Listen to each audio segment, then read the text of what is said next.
Chapter 26-24. When Xiao Yingchuan's arms were grabbed by the two shop assistants and she was dragged out again, she roared with all her might. Wait! Yin Yang glanced at her coldly and waved her hand. What good stuff? Yes, it's good stuff.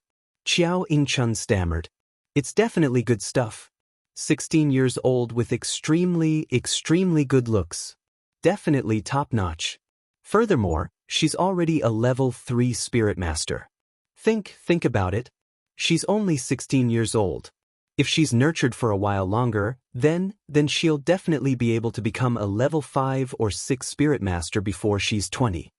Yin Yang narrowed her eyes and calculated for a while. She then said indifferently, she's only a level 3 spirit master at 16 years old. Her aptitude isn't too good. But she's beautiful. Extremely beautiful. Xiao Yingchun dared to say anything for her life. It's true. If you don't believe me, I'll take you to see the goods one day. Yin Yang glanced at her coldly. Who is she to you? Yes, she's my younger sister, my biological younger sister. I can make the decision. Yin Yang, I'll sell her to you. I beg you to let me go, okay? Ha. Yin Yang couldn't help but laugh. You're really funny. Is this how you sell your biological younger sister? A trace of viciousness flashed through Xiao Yingchuan's eyes, but she still said, Yin Yang is such an important person. How can this be considered harming her? I'm letting her live a good life in the future. Isn't that right? Don't you think so? Yin Yang glanced at her coldly and nodded. All right, I'll use you as fertilizer for a few days later. Find a chance to let me see the goods first. Fresh 16-year-old goods were very rare here. Recently, Yuding Market was really short on goods, and she urgently needed to replenish a batch. Since this woman said it so vividly, then she should go take a look. Anyway, she wouldn't lose anything by taking a look. There won't be any trouble, right? Yin Yang was experienced. She naturally knew that some people could be touched, while others couldn't. She didn't want to get herself covered in a stench for the sake of a good. Is there any trouble? Xiao Yingchun concealed the guilt in her eyes and said with an apologetic smile, Look at me, I'm poor and have no background. What trouble could my biological younger sister possibly have? Yin Yang smirked sarcastically. That's true. Then, she said coldly, when can I see the goods? It'll be done in 2 days. My younger sister is currently heading out of the city to gather medicinal herbs. Xiao Yingchun hastily made up a lie. Don't worry, when she returns in 2 days, you'll be able to see her. Well, old Li, follow this woman and see what kind of good stuff she is. Naturally, no one was aware of Xiao Yingchuan's actions. Arbor's side had long been prepared. When they heard that the Mu family was about to arrive at Lisheng Gate, Arbor changed into a set of plain white robes and hugged his mother's memorial tablet. Accompanied by Imo Lien, he majestically walked towards Lisheng Gate under the escort of a group of palace servants. Mu Tsang led the group of Mu family members to Lisheng Gate when they saw the little crown princess and her entourage walking over from afar. Lisheng Gate had long been cleared out, so they naturally couldn't allow people to crowd around here to watch. As a result, aside from Arbor's entourage, only the soldiers guarding Lisheng Gate, as well as the Mu family's entourage, stood there. Following the ceremonial official's command to kneel, the Mu family's juniors gritted their teeth and knelt again. Chapter 26-25. From afar, Mu Tsang and the rest saw a graceful and slender young lady. Her face was cold and exquisite, and her eyes were as deep as ice and snow. Dressed in white, she expressionlessly walked toward them with a memorial tablet in her arms. Everyone's gazes involuntarily froze. Mu Jingfeng, who was standing behind Mu Tsang, was even more stunned. He stood there in a daze as he stared somewhat absent-mindedly at the young lady dressed in white. In a split second, time seemed to have stunned that old time. The mountains and rivers seemed to have blossomed into the most enchanting beauty under the young lady's feet. Mu Jingfeng seemed to be able to see the woman in the bright red dress slowly walking toward him through this icy figure. His internal organs seemed to have been tightly gripped in an instant, and they were all tightly clenched together. Died? Old Master Mu was also completely stunned. His gaze turned sluggishly to Mu Jingrui behind him. Mu Jingrui was also in a daze for quite a while. When his gaze met Old Master Mu's, he was completely stupefied.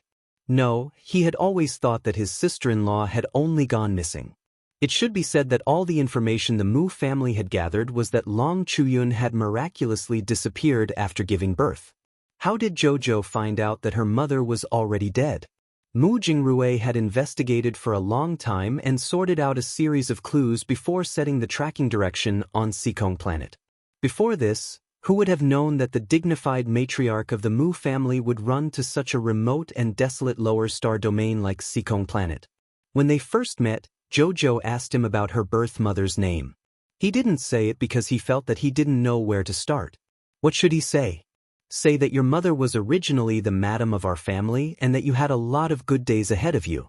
Say that the reason you ended up on Seekong Planet was all your mother's doing. Say that after your mother gave birth to you, she threw you to your adoptive parents and irresponsibly went missing. How could he, as an uncle, say these words? How could he bear to say them? But now Mu Jingrui stared speechlessly at the young lady before him. Her cold expression was as cold as ice and frost, chilling to the bone. There wasn't the slightest bit of tenderness or warmth in her pitch-black eyes. There was only the glint and shadow of a sword, indifferent and emotionless. Kneel. The ceremonial official shouted again. All of the Mu family's juniors, gnashing their teeth, lowered their heads and kneeled. He kowtowed again and again. Mu Ruyan and Mu Royun's fingernails unknowingly pierced into their palms. This kind of stifling depression was too stifling. On what basis? Why did they have to kneel in front of this woman and look at her cold eyes as she looked at them from above? On what basis? On what basis did they, the dignified young ladies of the Mu family, have to kneel to this bastard? As for Mu Rochuan, who was following behind Madame Mu, the anger in her heart had already soared to the extreme. A memorial tablet. This arrogant little girl was actually hugging a memorial tablet and walking over.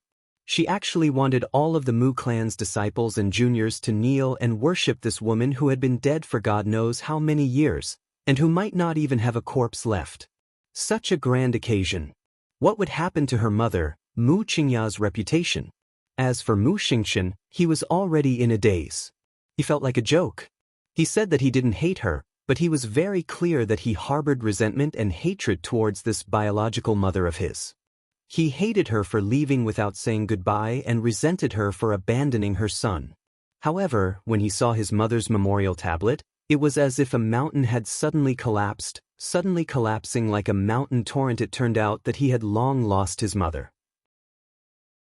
Chapter 26-26. Old Master Mu takes a deep breath and is about to speak. Suddenly, a Mu clan disciple rushed out of the crowd and harumphed righteously. Mu clan disciple Muda? I challenge you. That young man pointed at Arbor, who was hugging the memorial tablet, and coldly said, Let me see what qualifications you have to make us Mu clan disciples kneel to you and that slut of a mother. In the blink of an eye, a swift and fierce white figure whizzed in front of that fool like a streak of cold light. Mu Jingxing was alarmed, and he abruptly jumped up and shouted, Duh. Boom! That young man was slapped by the back of his head, and his entire body was pressed to the ground with his head facing down. He fiercely smashed into the ground with a bang and prostrated himself before kowtowing. The surroundings were dead silent. Everyone stared dumbfoundedly at this scene. The little girl's sudden burst of speed and strength simply shocked everyone. Where are the crown princess's personal guards? A stern rebuke rang out.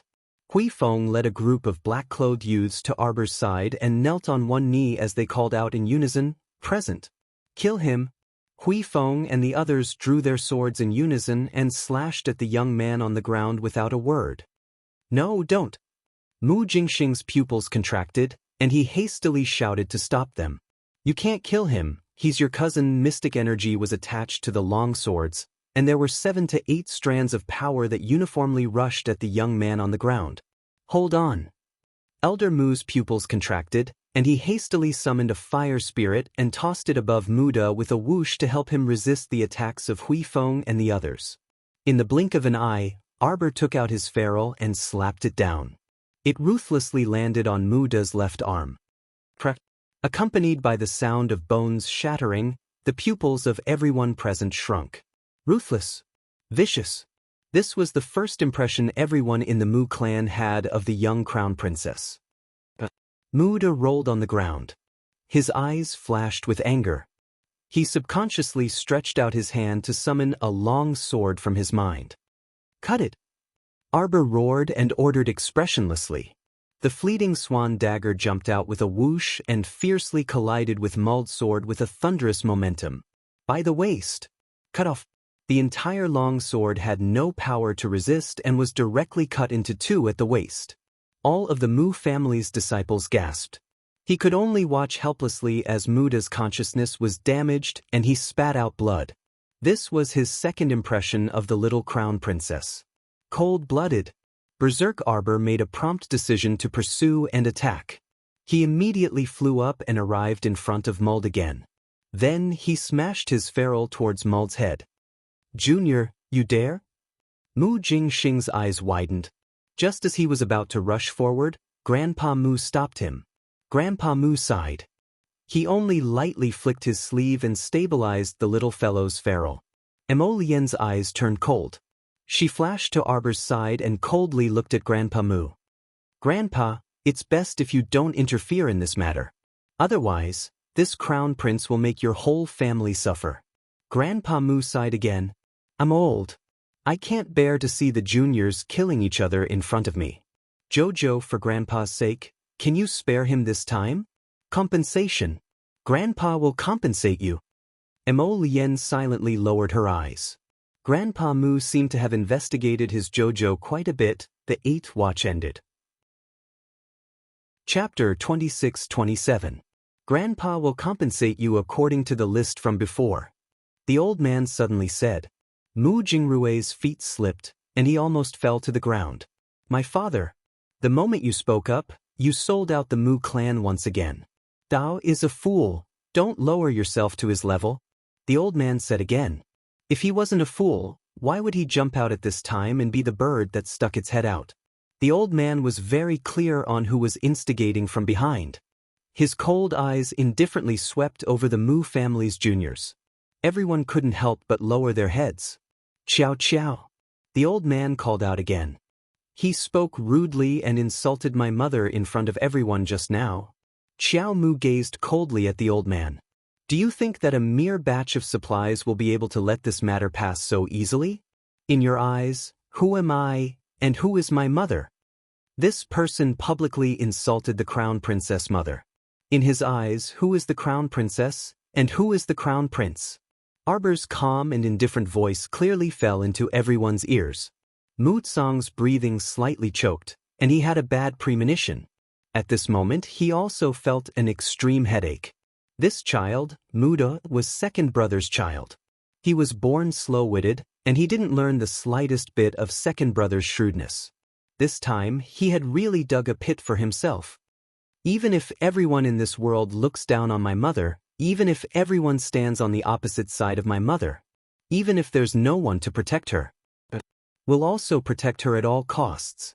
Mu Xingxin stood behind his father. For some reason, tears inexplicably rolled down his cheeks as he looked at this abnormally calm and cold little girl. He really had a lot of things he wanted to say to her. He really wanted to tell her that it was impossible for her to be alone. Big brother would protect her. Big brother meant what he said. Old man Mu fell silent. Arbor directly pulled out a dagger and threw it at Mu De's feet with a clang. His voice revealed a trace of desolate loneliness and boundless indifference. Take your own life. Lest this crown princess does it herself. There wasn't a trace of sound at the scene. Even the sound of everyone's breathing became weaker. He wasn't sure what he was feeling right now. He only felt that when the little girl's eyes, which were like ice pearls in a cold pond, looked at him, it was as if there were ice shards moving in her eyes. Mulder's conscience had been damaged since just now. At this moment, he was looking at Arbor with a dejected expression. He was feeling quite upset. At the side, Mu Jingxing's eyes widened as he suddenly exclaimed, Mu Qiao! Don't go overboard! Mu Qiao? Xiao Mu's head turned bit by bit, and her flickering eyes stared coldly at the Mu family's second uncle. "Who are you calling?" "You." Mu Jingxing was infuriated. "Didn't you make such a big fuss just to return to the Mu family grandly? Since that was the case, what's wrong with calling you Mu Qiao?" "Mu Qiao." Mu Qiao. Qiao Mu muttered these two words coldly as she slowly inched forward. Everyone felt that when she spoke these two words, her expression seemed to be especially mocking, especially sarcastic, and the space between her brows actually contained a faint sense of desolation and coldness. It was pitiful and terrifying. In her previous life, she actually didn't even know this name until her death. From the day she found out about her identity, the two words Mu Qiao had already been abandoned by her. She didn't need it. Chapter 26-28.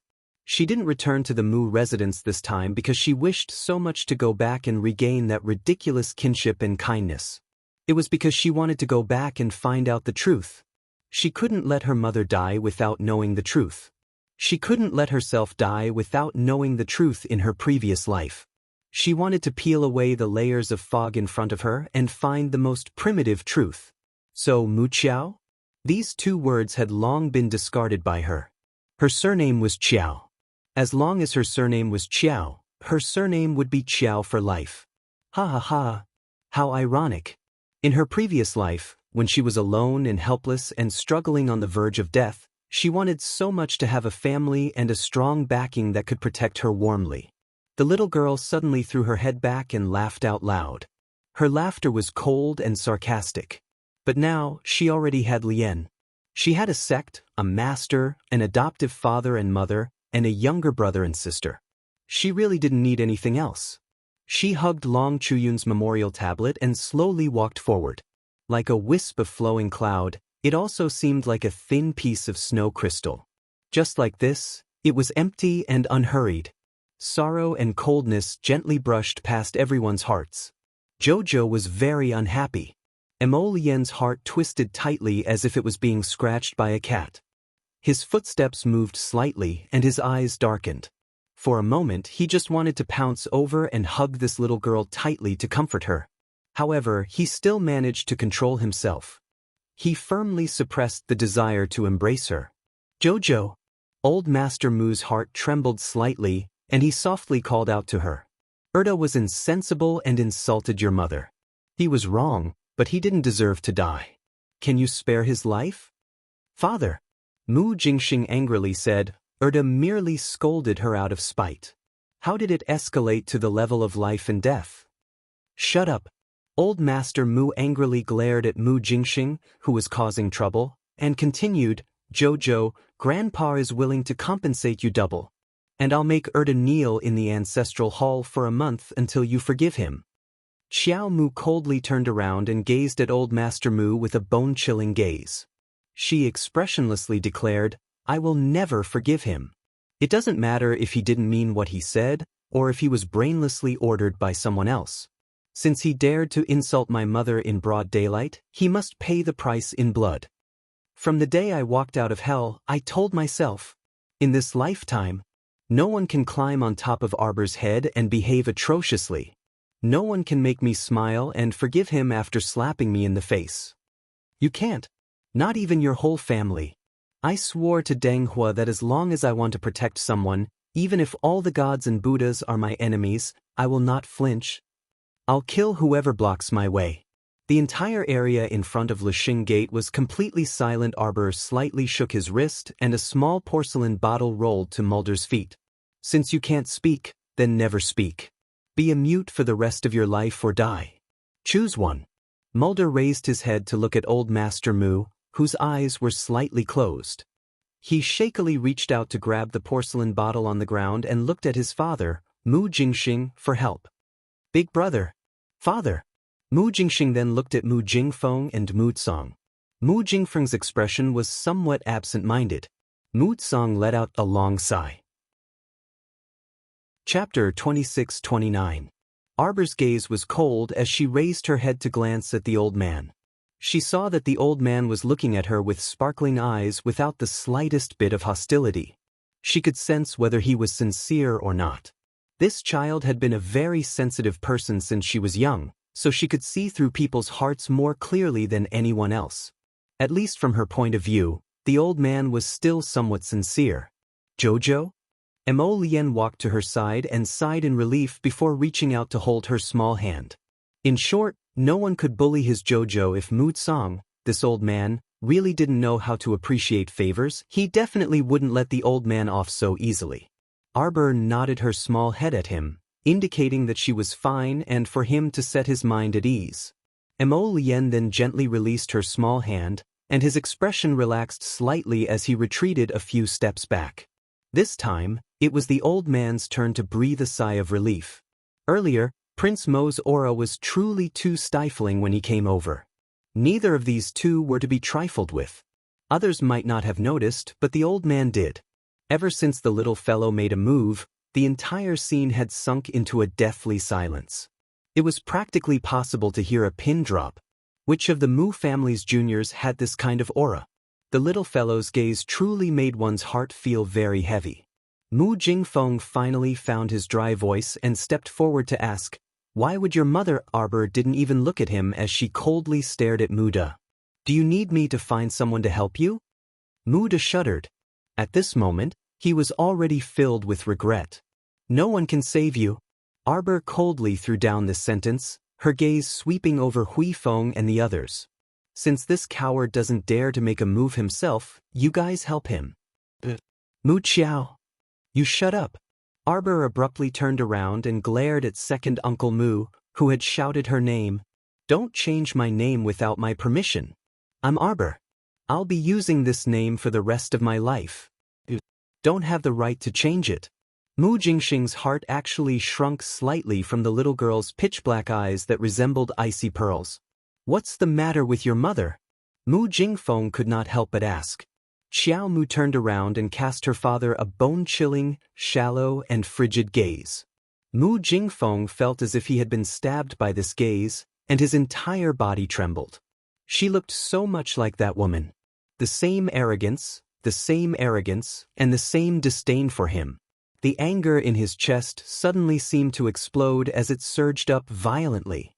"Arbor, what's with that look? Did you not hear what I asked you?" "Master." Mu Qingya's eyelids twitched, and she hurriedly reached out to grab Mu Jingfeng's arm. She tugged hard and whispered, "What are you doing?" "What a hypocrite." Arbor coldly spat out a few words, a trace of disdain in his eyes, and ordered, "Let him eat." Without another word, Hui Feng and the others grabbed Muda's arm and forced him to swallow the pill in the bottle. Mu Jingxing wanted to step forward to stop them but was stopped by Mu Tsang. The elderly man sighed wearily. "Don't complicate matters anymore." Cough, cough, cough, cough. Muda clutched his throat in horror and coughed desperately, as if he wanted to spit out that pill. However, that pill melted in his mouth and had long been digested to God knows where. Chapter 2630. Muda opened his mouth but suddenly realized that he had lost his voice. He looked at his father, Mu Jingxing, with a flustered expression. He was truly afraid and truly regretful. If he had known earlier that the little fiend's methods were so vicious, he would not have stood out in front of the Mu family's children and acted as the bird that stood out. He wanted to suppress the little lady's spirit, but unexpectedly he was suppressed to the point that he could not breathe. Mu Jingfeng stood at the side. He was so angered by the little lady's words that he could not breathe properly. His emotions were on a roller coaster ride.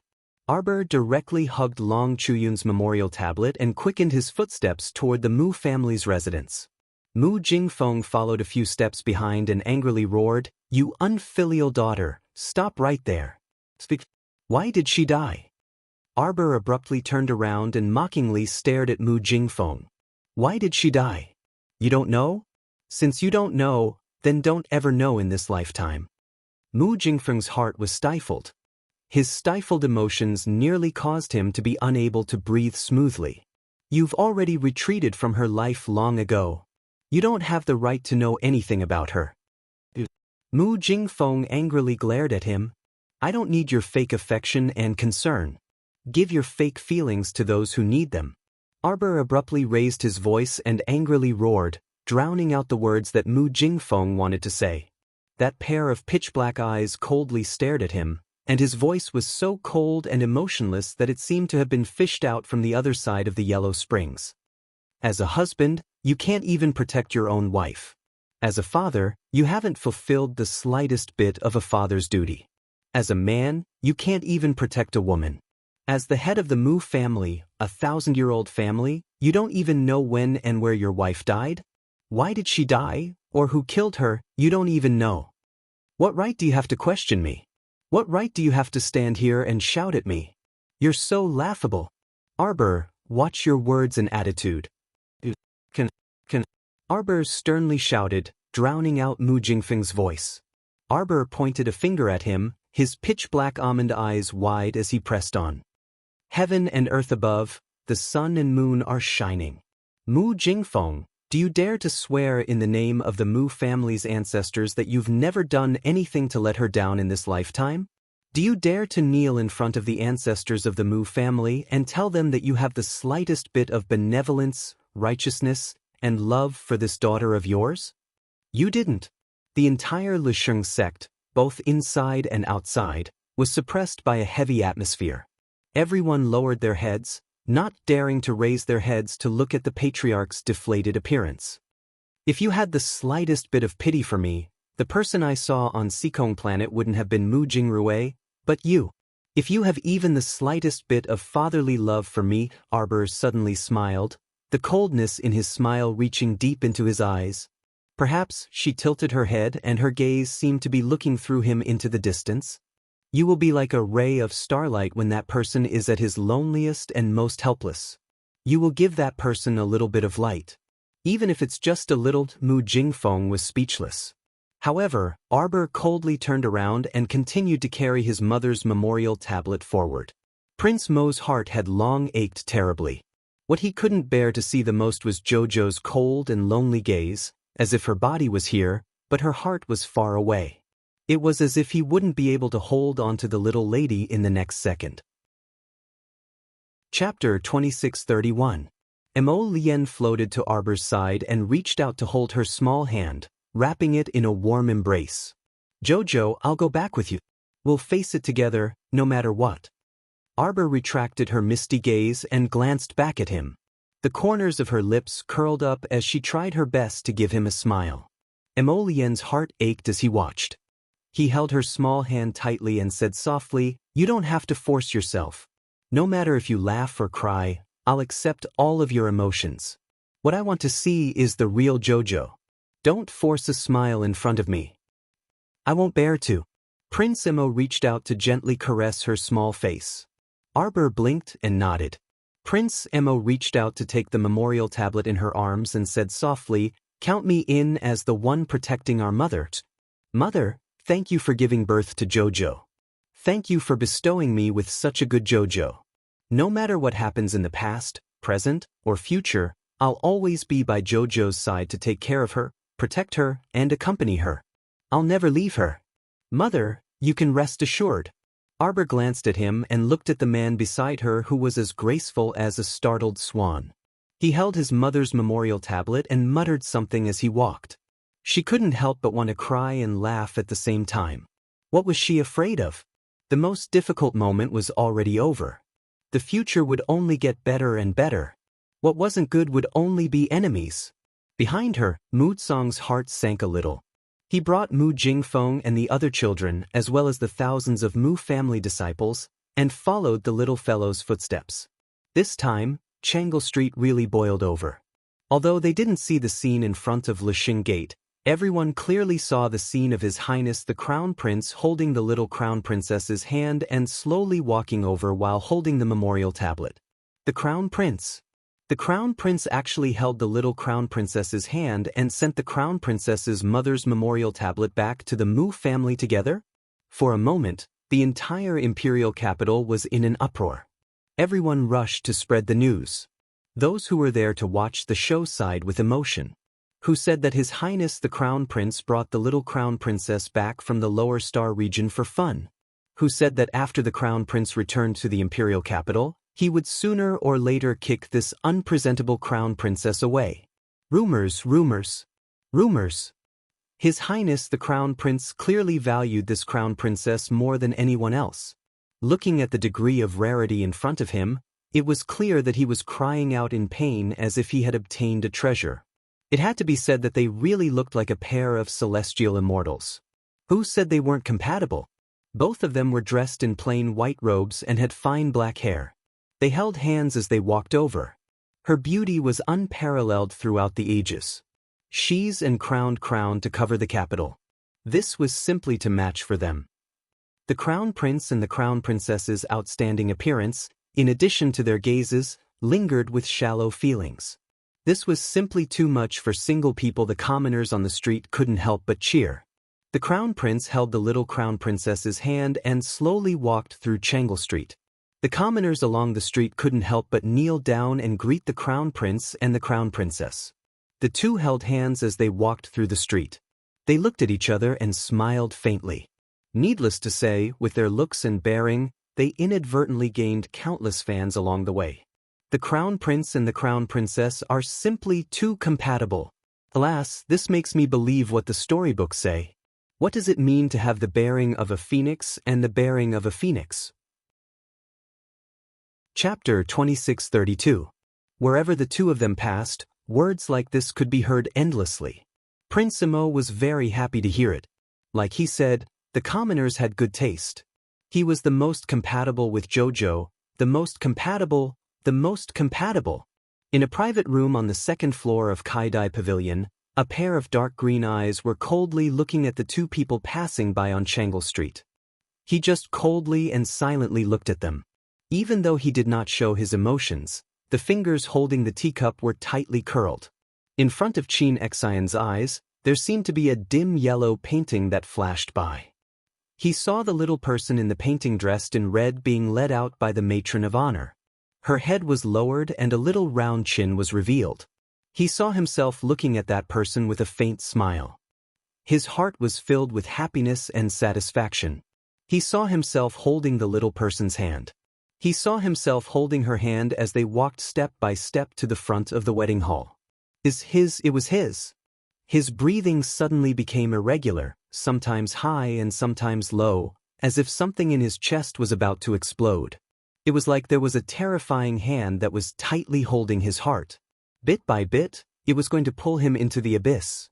Wrong, it was all wrong. Everything was wrong. It shouldn't be like this. This wasn't how life was supposed to develop, was it? That little person clearly belonged to him. Why was she being held in another person's hand? He shook his head heavily and suddenly stood to sweep away the cup in front of him. He rushed to the window. Second brother, what are you doing? Qin Xian, who had a melancholy expression, was frightened by his second brother's large movement. He quickly stood to block the window. Go away. Qin Xian pushed him aside. Below, Crown Prince Imo, who was passing by Kaidai Pavilion's entrance, seemed to have sensed something. He abruptly raised his head and just so happened to meet Qin Xian's malicious gaze. The Crown Prince furrowed his brows and his hand unconsciously tightened. Qin Xian's two hands tightly gripped the wooden window frame. His eyes seemed to shoot out sharp arrows and poisonous light. He wanted to kill him. Kill this person and take back everything that belonged to him. Let everything return to the right track. Arbor was about to look up when the Crown Prince suddenly grabbed his hand. He didn't even have time to look up before the Crown Prince dragged him past Kaidai brothel. Prince, there's no need to look at unrelated people. Qin Xian's fingers turned white as she gripped the window frame tightly. She could hear the raging anger in her heart. The pain in his heart was unbearable, as if it had exploded. He didn't know what was going on, but it seemed like a strange memory would surface every once in a while. Every time she saw Jojo, as long as she saw Jojo, there would always be some memories that didn't belong to her, yet seemed to belong to her, silently floating to the surface. Jojo, who are you? What is my relationship with you?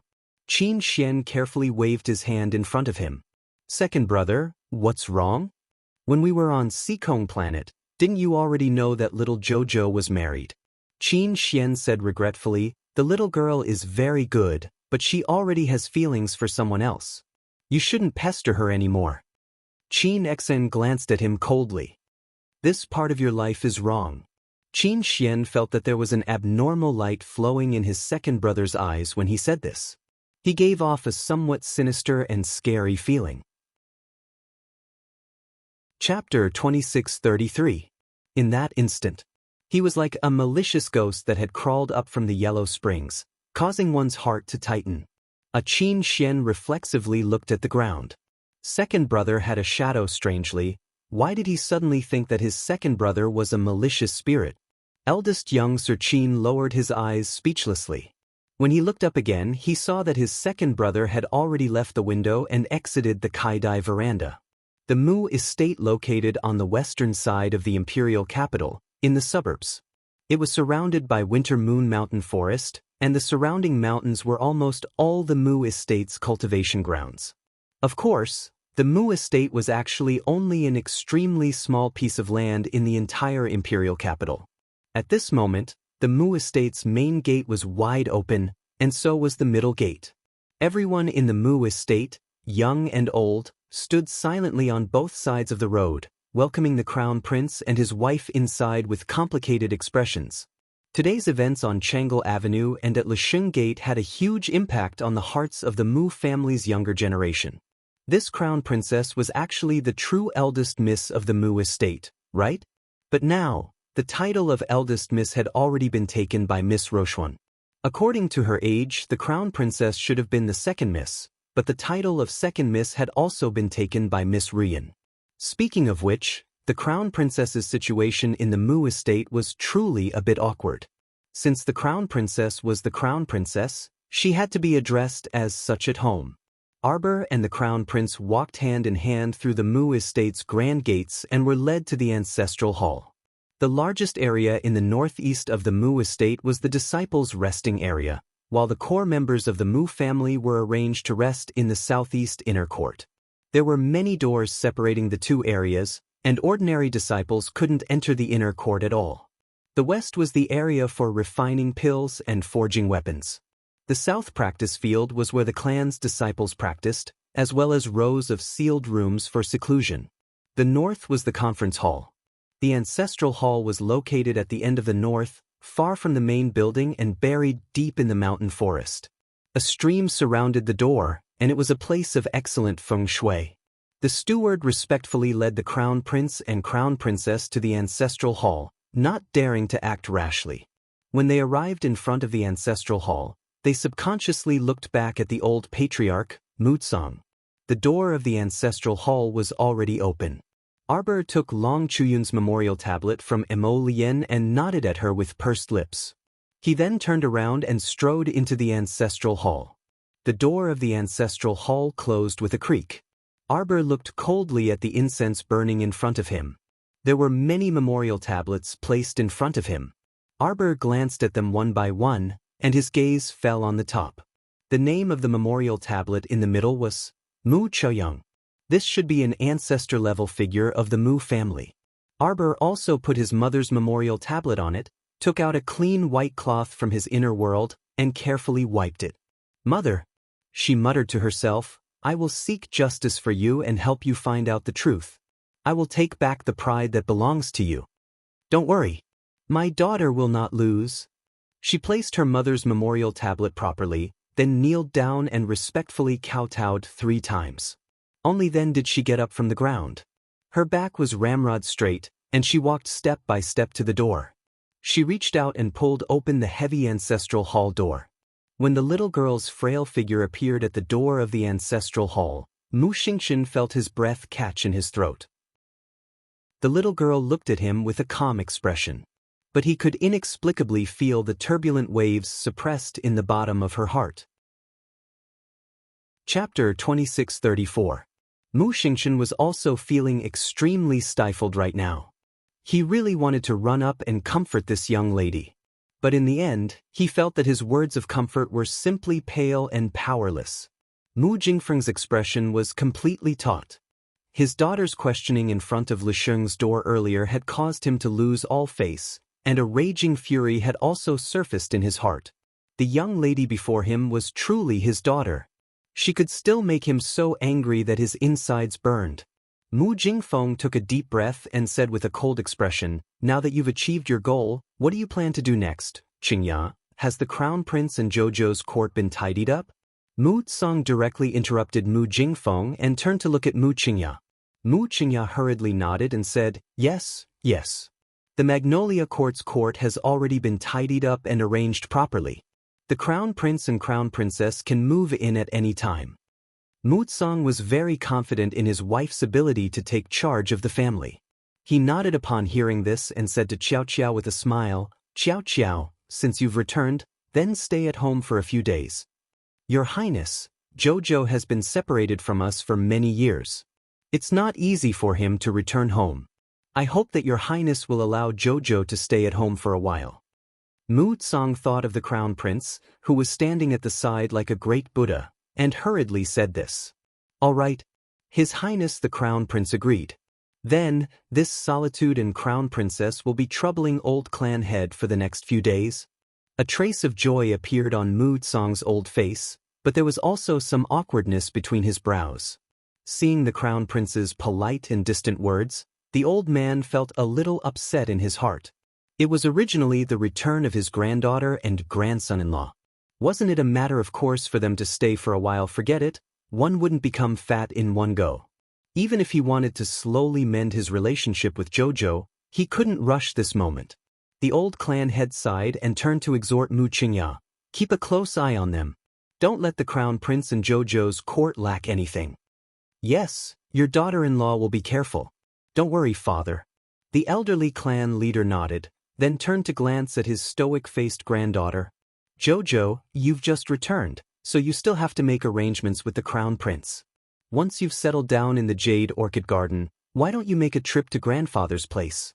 Arbor raised his eyelids and glanced at the old man. Seeing his eyes full of expectation, he reluctantly nodded his head. Mu Tsang immediately became happy. He nodded and said, "Your grandmother's health isn't good. She hasn't been able to get up all these years. When you come, Grandpa will take you to see her."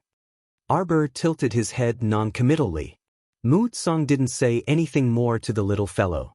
Seeing that she had been tired for half a day, he guessed that she must be exhausted. He hurriedly instructed the little fellow to go with the crown prince to Yulon Park to settle down. She turned to glare at the cold-faced Mu Jingfeng. "Come over here." After saying that, the old man strode away with his hands behind his back. Mu Qingya smiled at Arbor. It was neither overly affectionate nor overly cold. She looked at her with clear and bright eyes and said, "Zhou, I'll take you to Jade Orchid Garden." "Please, your highness." Mu Qingya politely extended her hand to invite the crown prince to go first. Thus, Crown Prince Imo led the way while holding the little fellow's hand. When the two walked past Mu Xingchen, they tacitly did not even look at him. 8 night watch completed. Can I return to normal? 6 night watch. Chapter 2635. Mu Jingrui sighed and patted Mu Xingchen's shoulder. "Let's go, Xingchen. The little fellow will be staying here for the next few days. We'll definitely find a chance to mend our relationship with her." Was there a chance? Mu Xingchen turned around and glanced at Mu Jingrui. Mu Jingrui smiled encouragingly at him and nodded. I'll go check on third brother," Mu Jingzhuang hurriedly said. From the start, old third's expression had been very off. If one were to ask who the Mu family was most affected by eldest sister-in-law's death, it would probably be Mu Jingyuan. Mu Jingzhuang thought of some past events and couldn't help but sigh heavily. "Go on." Mu Jingrui nodded and watched Mu Jingzhuang leave. Meanwhile, Arbor and Imo Lien followed Mu Qingya all the way to the entrance of Yulon Court. However, the layout of the courtyard wasn't small, and the inside was indeed clean and tidy. It looked quite comfortable. An old maid was leading 7 or 8 young and beautiful maidservants. They were waiting respectfully in the courtyard. Seeing their masters enter, the old maid led the group of servant girls forward to greet them. Her etiquette was also very considerate. Mu Qingya gently said, "Zhou, this is Nanny Zhou. If you need anything, just tell her. She's an old servant of the residence and knows everything. She'll definitely take care of everything for you." This old servant greets Crown Prince and Crown Princess. Prince Mo and the little crown princess both nodded indifferently. Following behind Zhou Mama were 4 first-class maidservants. They were fat and slim and graceful. Their names were Mei Xian, Lan Xian, Zhu Xian and Zhu Xian. The others were all second- and third-rank servant girls and didn't have many opportunities to show their faces in front of their masters. Arbor merely swept a glance at them before leading Caixiu and Caiqi inside. Mu Qingya smiled and said, "The rooms have already been prepared. Jojo, come this way." Their room was the largest one on the south side. When they pushed open the door and walked in, they saw that the room was already spotless and tidy. Bedding, mattresses, tea sets, and cups were all present. It could be seen that the person who made the arrangements had put in a lot of effort. Mu Qingya smiled faintly at Arbor. "Jojo, you and His Highness must be tired from the long journey. I won't disturb you any longer and will take my leave first. If there's anything else you need, just ask Zhou Mama to call a servant girl over and let me know." One would not slap a smiling person. Since Mu Qingya was tactful, Xiao Mu naturally would not embarrass her on the spot. She nodded and said to Mu Qingya, "Thank you." Mu Qingya's smile became even brighter. She waved her hand and said, "You don't have to be so polite with me. All right, get back to your work." From Lu. "Yes, madam."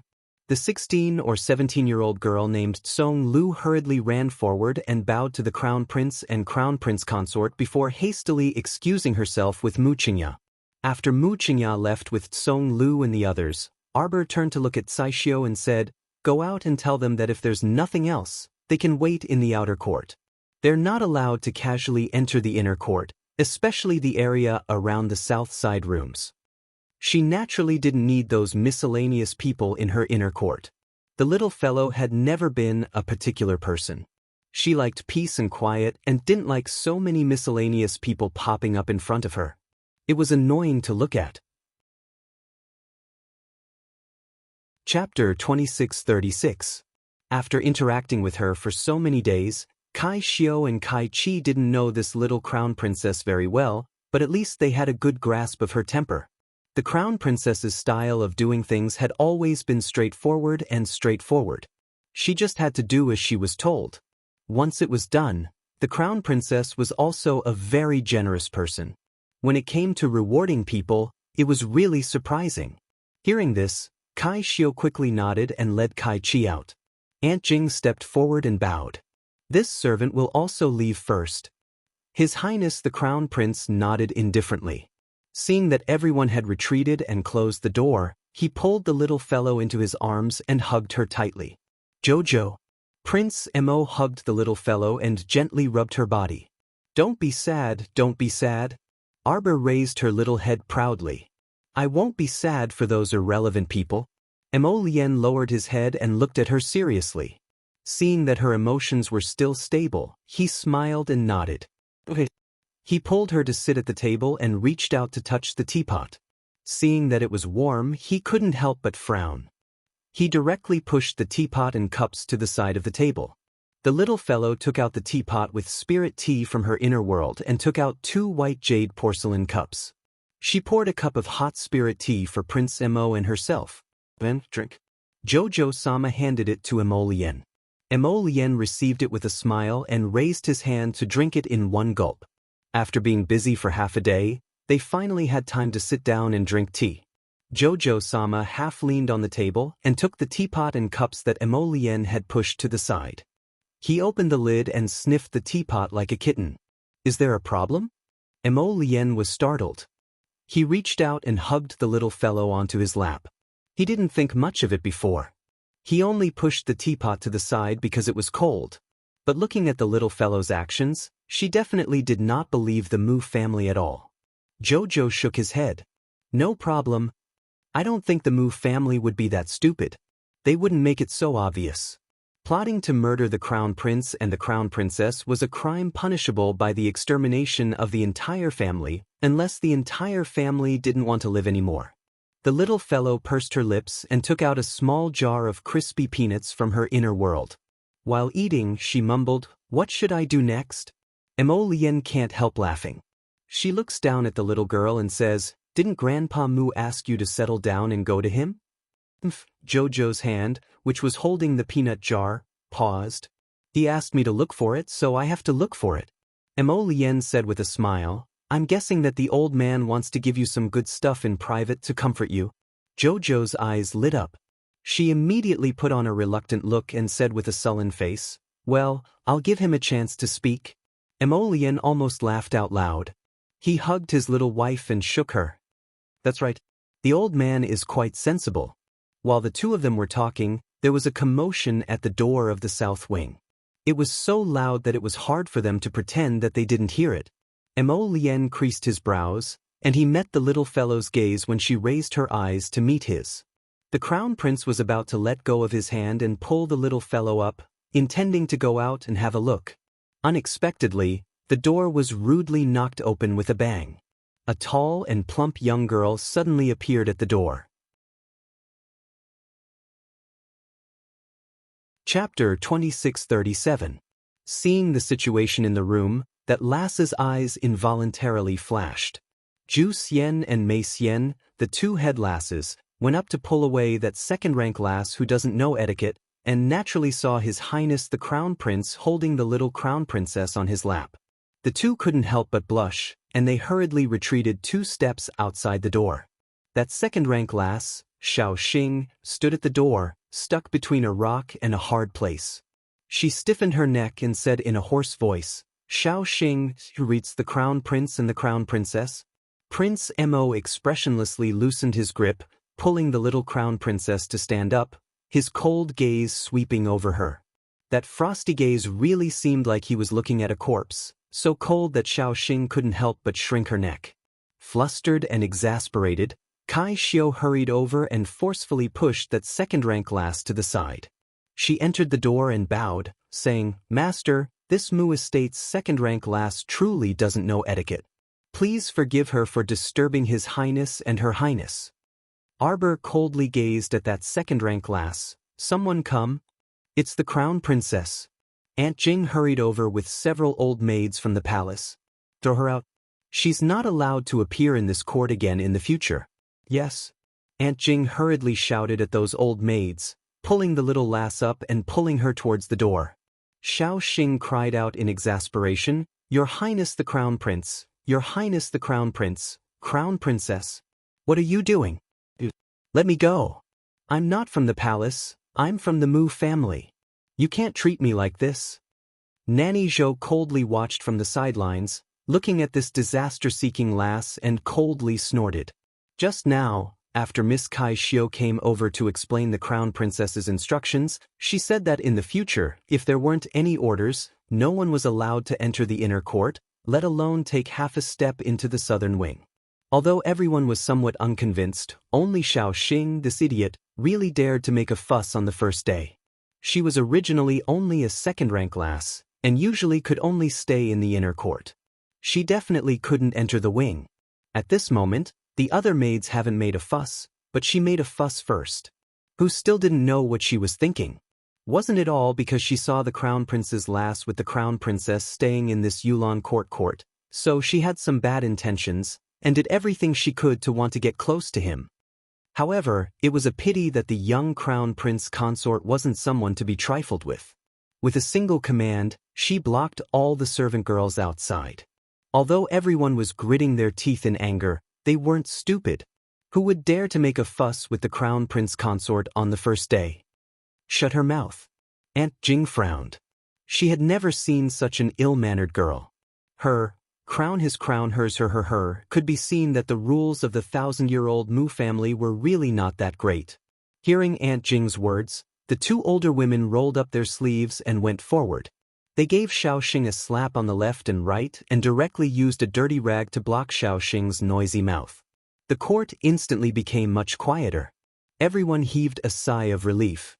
When Granny Zhou and the 4 head servant girls turned their heads to look at the young Crown Princess, they saw that the young lady's expression was cold and stern. Her eyes seemed to contain ice crystals as she stared coldly at Xiao Xing, causing their hearts to involuntarily tremble. Do you want to die? Arbor stared at her coldly.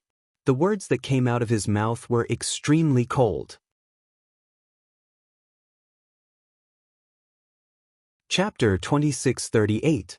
Little Xing's struggling figure immediately stopped, and her heart inexplicably shuddered a little. That's right, trembling. Not knowing why, hearing the little crown princess ask this in such a cold tone, she inexplicably felt a strong sense of fear.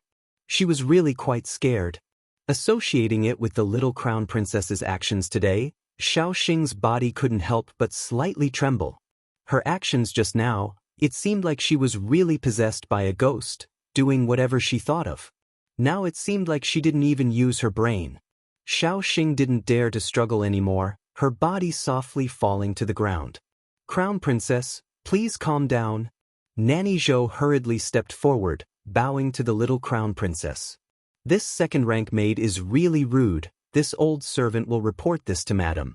This old servant promises that this little maid will never appear in front of the Crown Princess again. Xiao Xing screamed, but couldn't make a sound. She now felt very, very scared. Did Nanny Zhou mean that she was going to sell her? In a clan like the Mu estate, as a second-rank servant girl, her days were much more comfortable than those young ladies from small clans outside. How could she want to leave? She wanted to roll and crawl to Nanny Zhou's side, and even more wanted to hug her leg and beg. But unfortunately, all of this was just her imagination. Right now, her arms were clamped down by two servants, so how could she move? Still not dragging her out? Nanny Zhou disdainfully looked at this useless trash.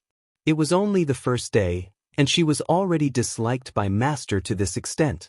It could be seen that she was brainless and useless, and would never be able to stand out in this lifetime. Prince Imo was annoyed seeing them, waving his hand, saying, "Tianjing, chase them all out."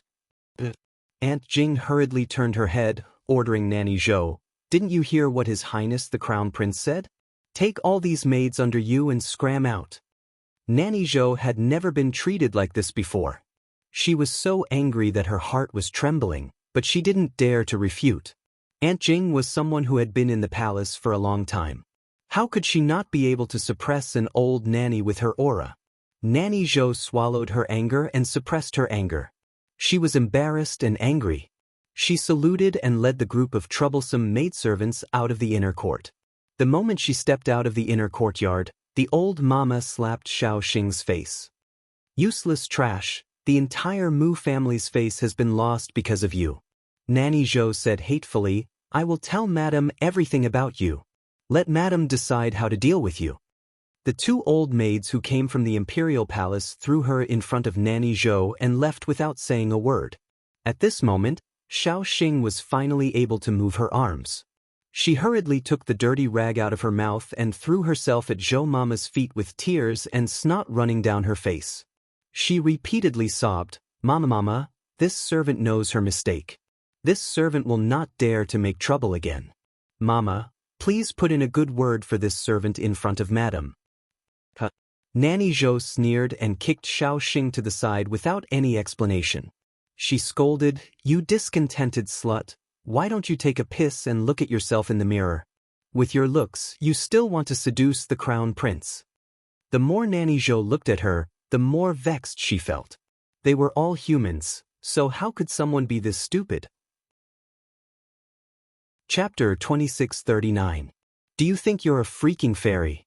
Not to mention that you can't even compare to a single strand of hair on the little crown princess. Even if you can compare, you shouldn't be so straightforward if you want to stand out. Brainless idiot, just looking at her makes me angry.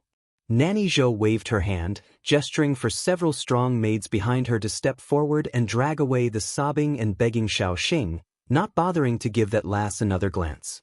Zhu Xian hurriedly stepped forward and sweetly consoled Nanny Zhou. "Nanny, why get so angry with a little lass who can't even be brought to the table? Just send her out of the estate." Nanny Zhou thought about it and felt that it was true. She raised her hand to soothe her chest and turned to look at the group of maids. "I'm warning you. That little crown princess is not someone easy to deal with. You all saw Xiao Xing's end just now. If you still want to be a moth darting into a flame, then go ahead and try. Don't blame Nanny for not reminding you. The crown princess really will kill. You all should have heard of young Master Da's tragic end. If you don't want to live, then go ahead and provoke her. If something happens, Don't say that the Mu family can't protect you. The maidservants shuddered at the same time. Then, they obediently followed Zhou Mama and retreated to the outer courtyard. After this commotion, who in the entire Mu family didn't know that something had happened in the little Crown Princess Jade Orchid Court again? Imperial Palace, Imperial Study. When Mo Luxing received the news, it was already about 10 minutes into the night. Staring at the secret guard who came to report, Mo Luxing's mouth couldn't help but twitch. When did the Crown Prince say he would return? Reporting to your Majesty, the Crown Prince didn't say anything. Mo Luxing snorted and waved his hand, saying, "You can withdraw." He held an old official's memorial, his eyes seemingly scrutinizing that memorial. Standing at the side, Hu Dequan wiped the sweat on his forehead, not daring to say anything. After a long while, Mo Luxing finally threw away the memorial in his hand and scolded angrily, "This little brat, can't he be a little more promising? Wherever his wife goes, he follows." She looked like a woman who didn't obey her husband's orders. Hu Dequan didn't dare to reply. He lowered his head and allowed the great emperor to ridicule him for a while. Then, he asked someone to serve the great emperor a new cup of tea and retreated. Outside the door, eunuch who muttered to himself, "Don't blame anyone. Your Majesty, have you forgotten the time when I ran away with the Empress when I was young?" Mu Mansion Olive Garden. Ever since concubineship was grounded at home by Mu Jingfeng, she had a stomachache. At this moment, she was half leaning on the couch listlessly and staring at her two daughters sitting in front of her. "Mother, it's a good thing that you were grounded at home by father and didn't have to suffer that humiliation." Mu Rouyen clenched her fists in anger and complained, "You don't know how arrogant that little bitch is. She doesn't even care about father." "Isn't that so?" Mu Royun lowered her eyes and said coldly, "Give him some color and he'll be able to open a dye house immediately. My daughters have suffered." Shi Huixin wiped her eyes with a handkerchief. "Concubine mother." A woman in her 50s wearing a lined jacket quickly walked in and bowed to Shi Huixin and the two young misses before saying, "There's a commotion in Jade Orchid Court again." "Jade Orchid Court? It's that Crown Princess residence?" Nanny Zhu pursed her lips and said, "That lord really isn't someone easy to deal with." Chapter 2640. The moment she moved into Yulan Court, she chased Nanny Zhou and the rest out of the outer courtyard. Not only that, she even chased away a second-rank servant girl. That second-rank servant girl is in for it now. "I heard that Madame is going to sell her off later." Shi Huixin snorted. "That woman is used to being a good person in front of others." "Mother, I don't understand. How can Madame be so nice to that little slut?" Mu Rouyen asked as she twisted her fingers. "That little slut really slapped her face today. Mother, think about it.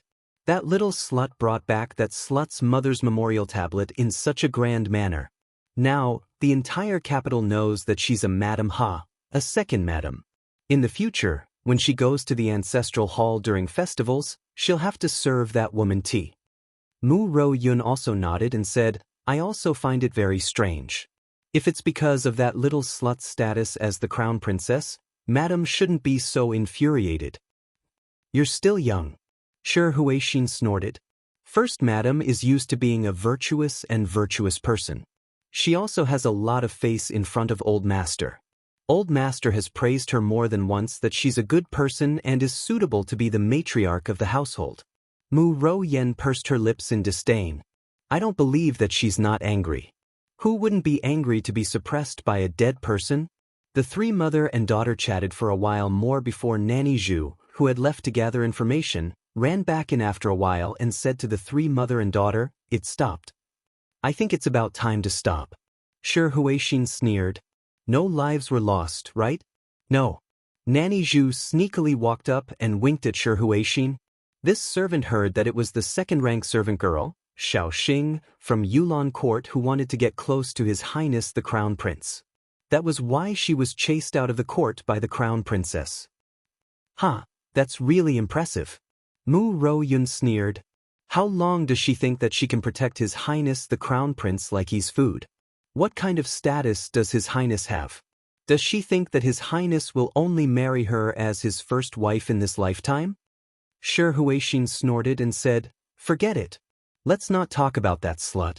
Now that the crown prince is also living in Yulon Park, it's better for us to avoid him for now.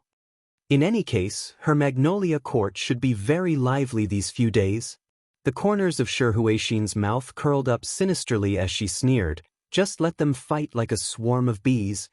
"Mother, are we going to let her off just like that?" Mu Ro Yen tugged at Shi Huixin's arm and said indignantly, "You didn't see how she treated second uncle's brother Erda today. She made brother Erda swallow the mute medicine while he was still alive, and grandpa didn't even say a word." Mu Ro Yan's face was full of hatred. She had a bad premonition from the bottom of her heart. She thought that even the from the second branch had ended up in such a miserable state after offending that little slut with just one sentence. She really didn't know what would happen to her after provoking and offending her time and time again. "Don't worry, Yen, mother will protect you." Shi Huixin held Mu Ro Yan's hand and then Mu Ro Yun's. "Hey, you two listen to mother. Don't provoke that woman first. In any case, mother has a way." "Mother, have you already made arrangements? Do we have people in Yulon Court?" Mu Ro Yan's eyes lit up. She hurriedly pulled Aunt Shi and asked, "Mother, just tell us."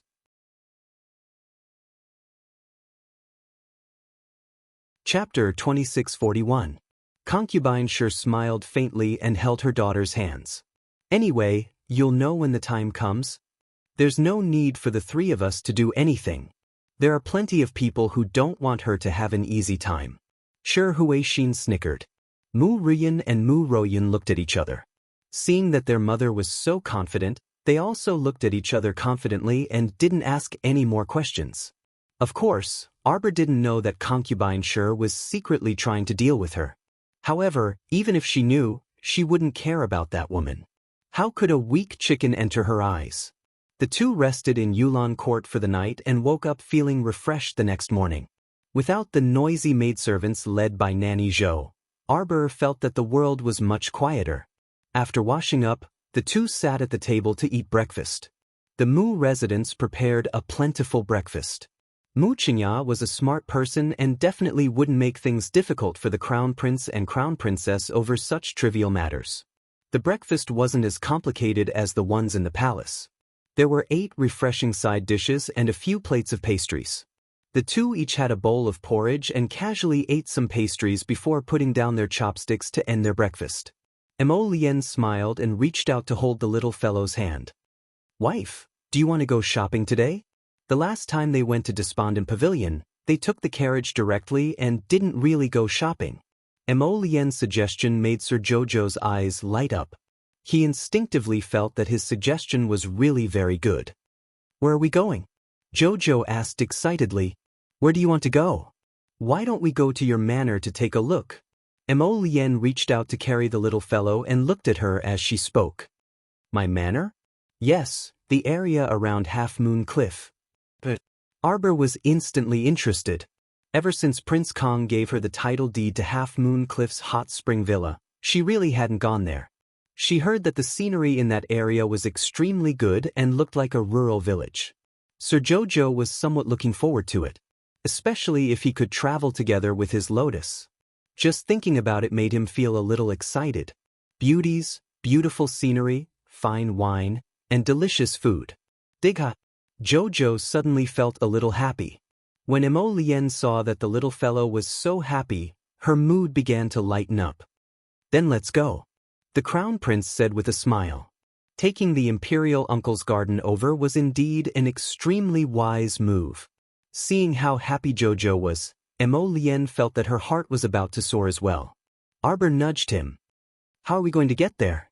How do you want to go? In a carriage?" No. "Then let's ride together." Arbor looked at him with his big watery eyes and nodded repeatedly. "Let's compete. Let's see who can be the first to reach Half Moon Cliff." Mo Lien didn't know whether to laugh or cry. Why did this little fellow like to compete with others so much? Okay, as long as you're happy." He pinched her little cheeks with a doting expression and nodded. "Let's go." He patted her back and made the little fellow jump down. The crown prince just got up and held his little wife's hand. The two were about to walk out. Hu Dequan rushed in with a group of people and hurriedly knelt down. "Greetings, Your Highness the Crown Prince, Your Highness the Crown Princess." The Crown Prince had a bad premonition and raised his voice. "What are you doing here?"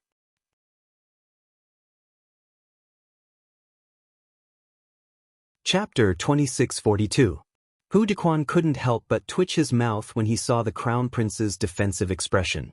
He hurriedly crawled over on his knees and shouted, "Your Highness! The Emperor has decreed for you to enter the palace immediately."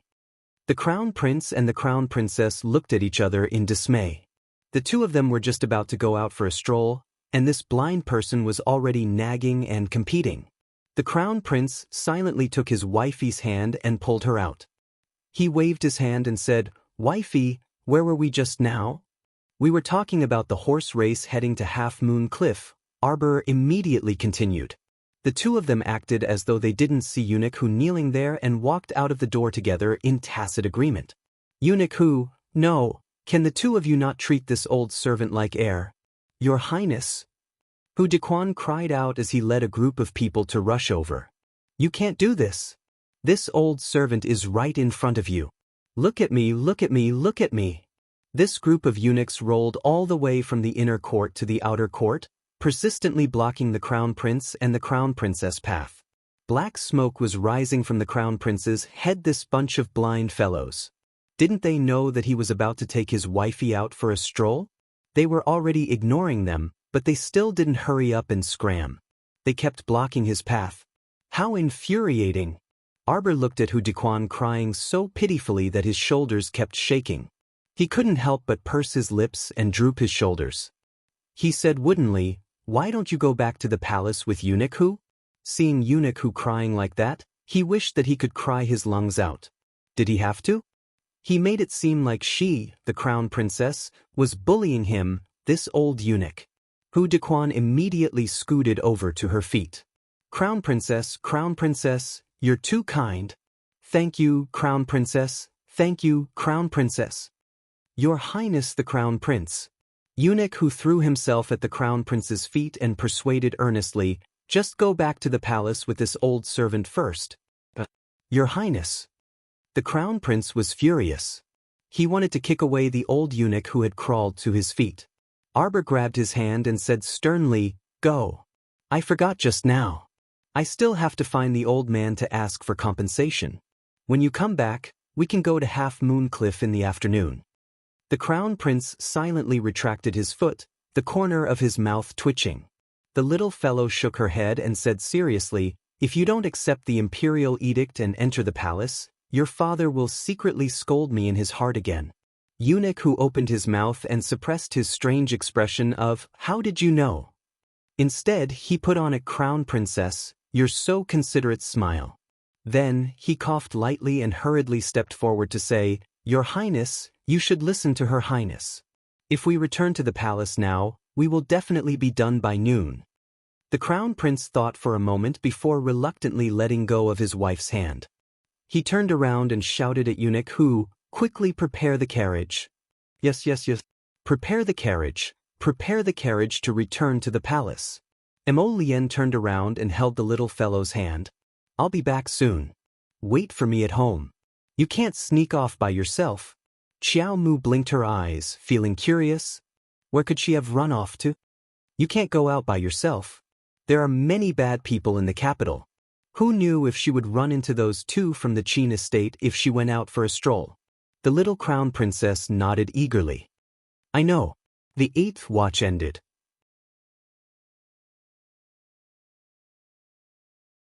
Chapter 2643. How could his wife be so adorable? Prince Mo couldn't help but rub her head. In the next moment he was surrounded by Eunuch Hu and the others and forcefully escorted away. The little fellow pursed his lips and glanced at the empty house. Now, not a single one of them was left.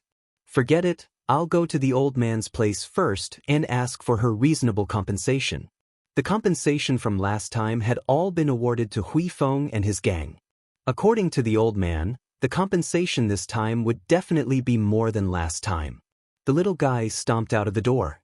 Upon seeing this, Kai Xiu hurriedly asked, "Is the Crown Princess going out?" I'm just walking around. You don't have to follow me.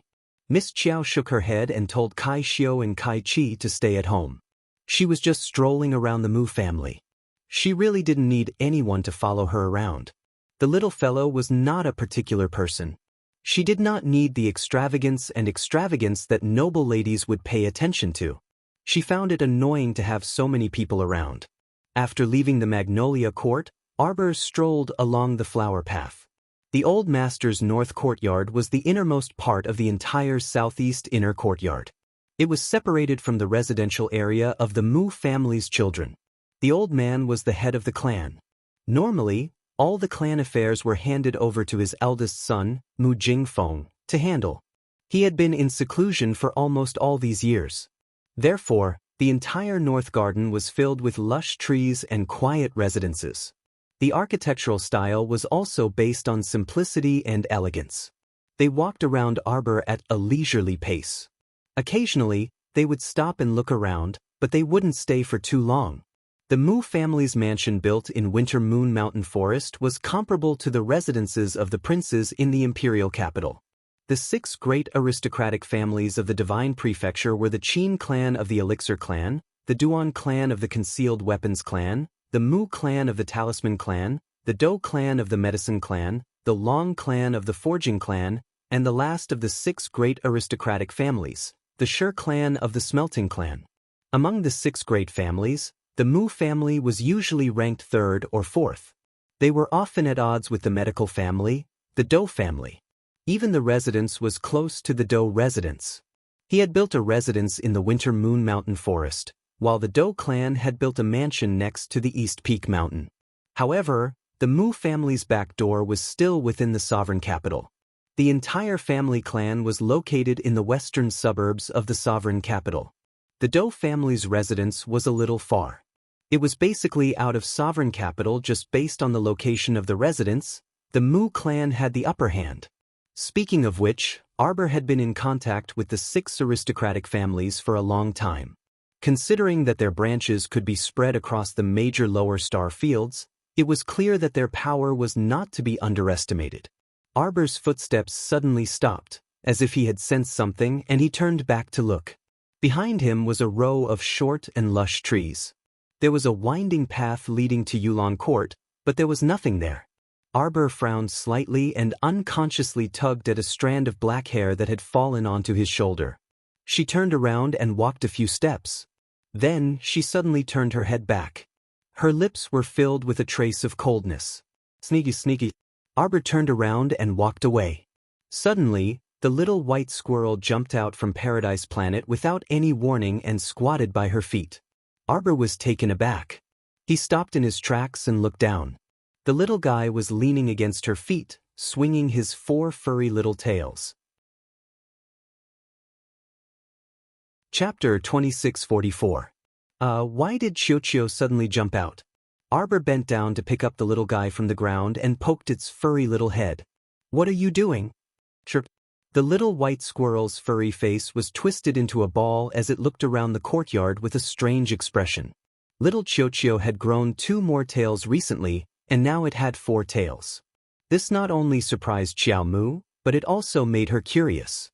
She wondered how many tails it could grow. Qiuqiu's little black eyes flickered with annoyance as its little claws involuntarily crawled on Arbor's body. Chirp, chirp, chirp, chirp.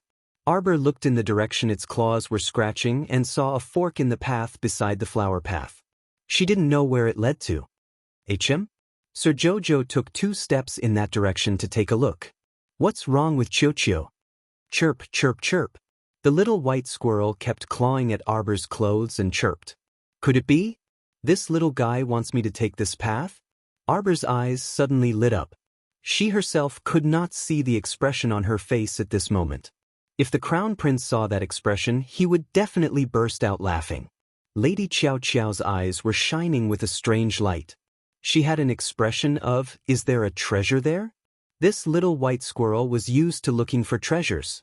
Sir Jojo made a prompt decision and immediately carried the little white squirrel to the fork in the path beside the flower path. Yes, it's most likely true. Chirp chirp, if we get a treasure this time, I'll treat you to a good meal. Arbor muttered to herself as she carried the little white squirrel into the path. The path was overgrown with trees on both sides, and it looked like very few people came here. Not long after Arbor left, two youths suddenly landed at the fork in the path and looked at each other in dismay. Why did she go there? That was the Moo family's forbidden area.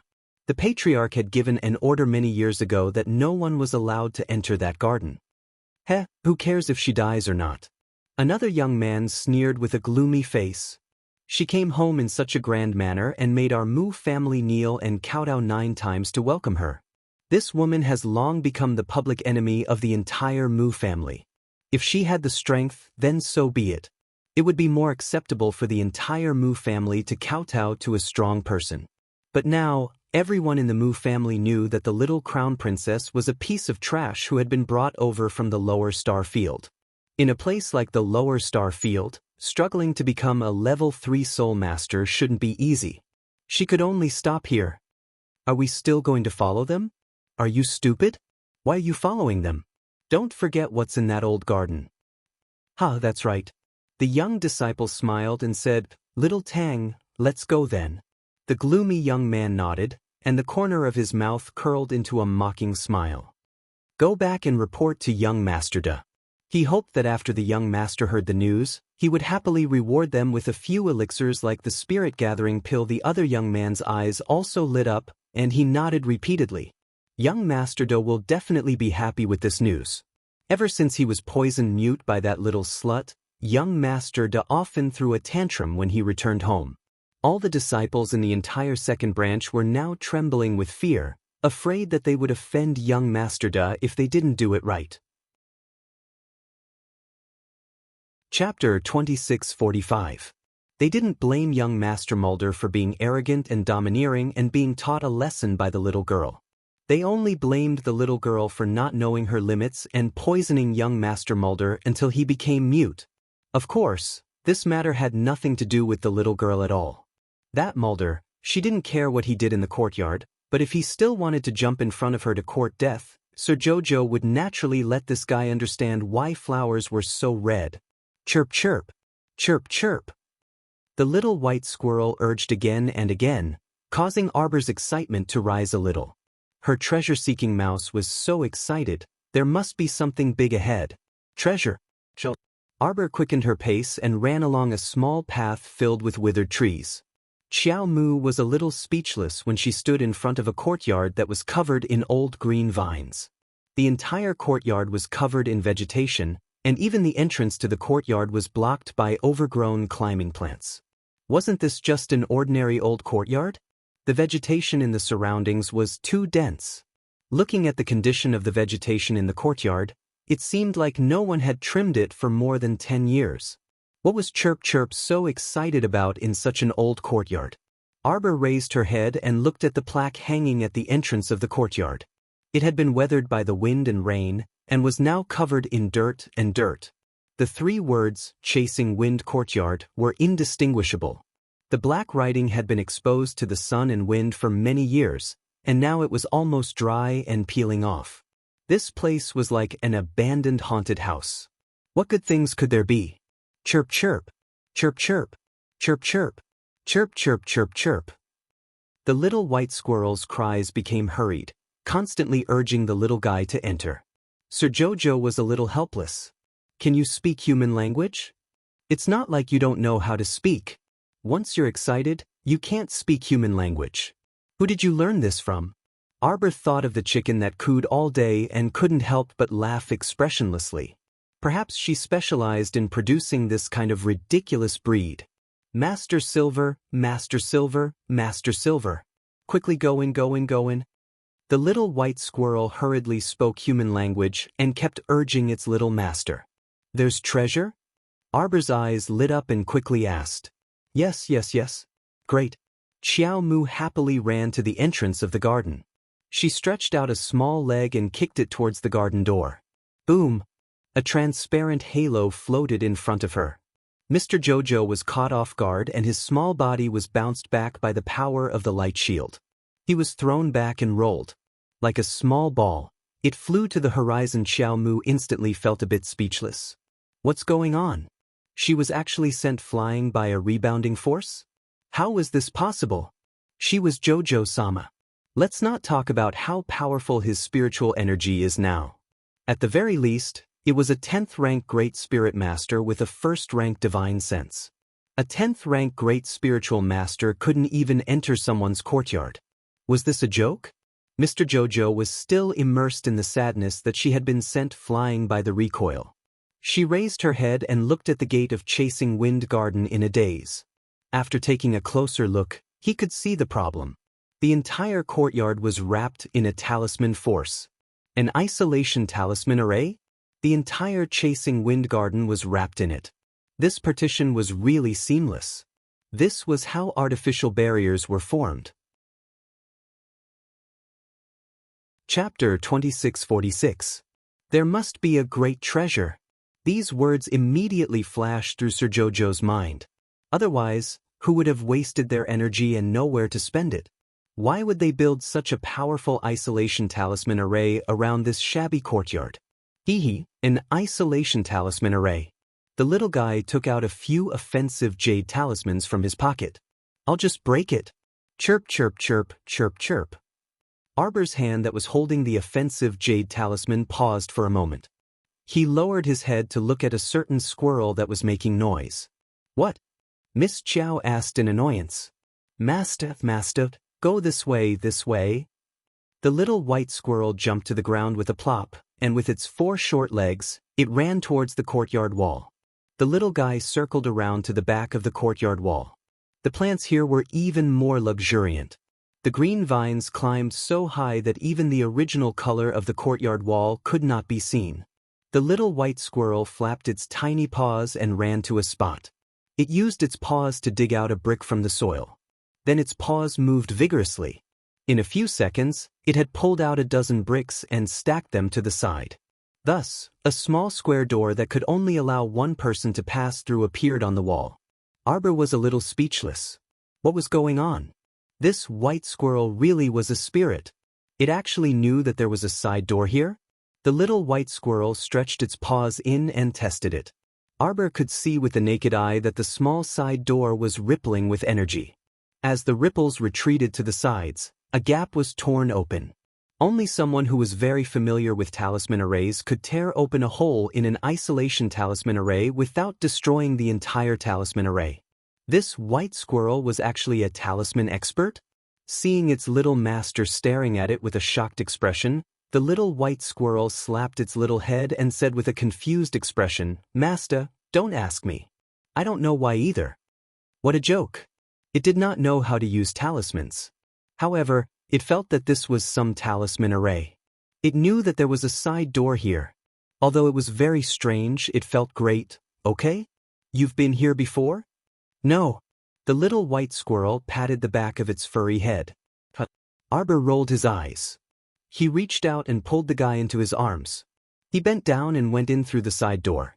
After she went in, the transparent isolation rune array, which had been torn apart, gradually closed again. A streak of vague brilliance slid past the side door.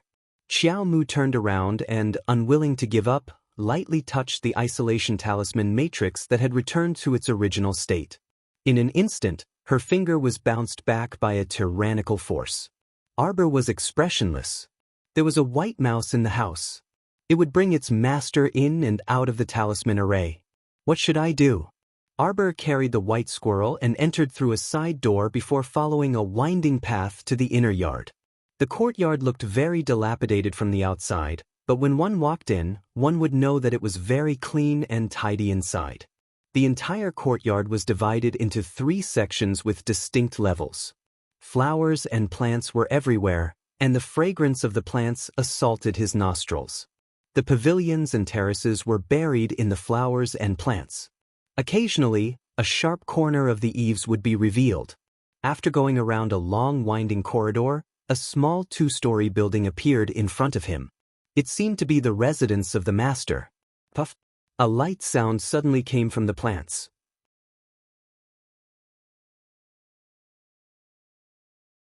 Chapter 2647. Following the scent of saliva, the little white squirrel immediately bristled and assumed a battle stance. Master, be careful. Whoa. From behind the small building, a tiger with fiery red fur and a ring of white fur around its neck suddenly scuttled out. Chiochio also let out an "wah," causing Sir Jojo's head to be filled with black lines. When a fierce tiger roars, a squirrel like you also howls like a wolf. Where did you learn this weird habit? It's all weak chicken's bad influence. The air here slightly stagnated. At the same time, in Gilded Garden, Mu Qingya and Mu Rochuan, who were currently eating with Mu Jingfeng, were happily chatting with the family of three. At this moment, a page boy suddenly came in to report that the crown princess had barged into Chasing Wind Garden. Mu Jingfeng's eyes were filled with anger as he slammed his chopsticks on the table, unable to suppress his anger. Didn't I already say that no one is allowed to go to that place? She's causing trouble the moment she comes back. Don't bother with her. Mu Qingya's heart skipped a beat, and she hurriedly pulled Mu Jingfeng's hand, gently advising, "Husband, aren't you going overboard by saying that to the child?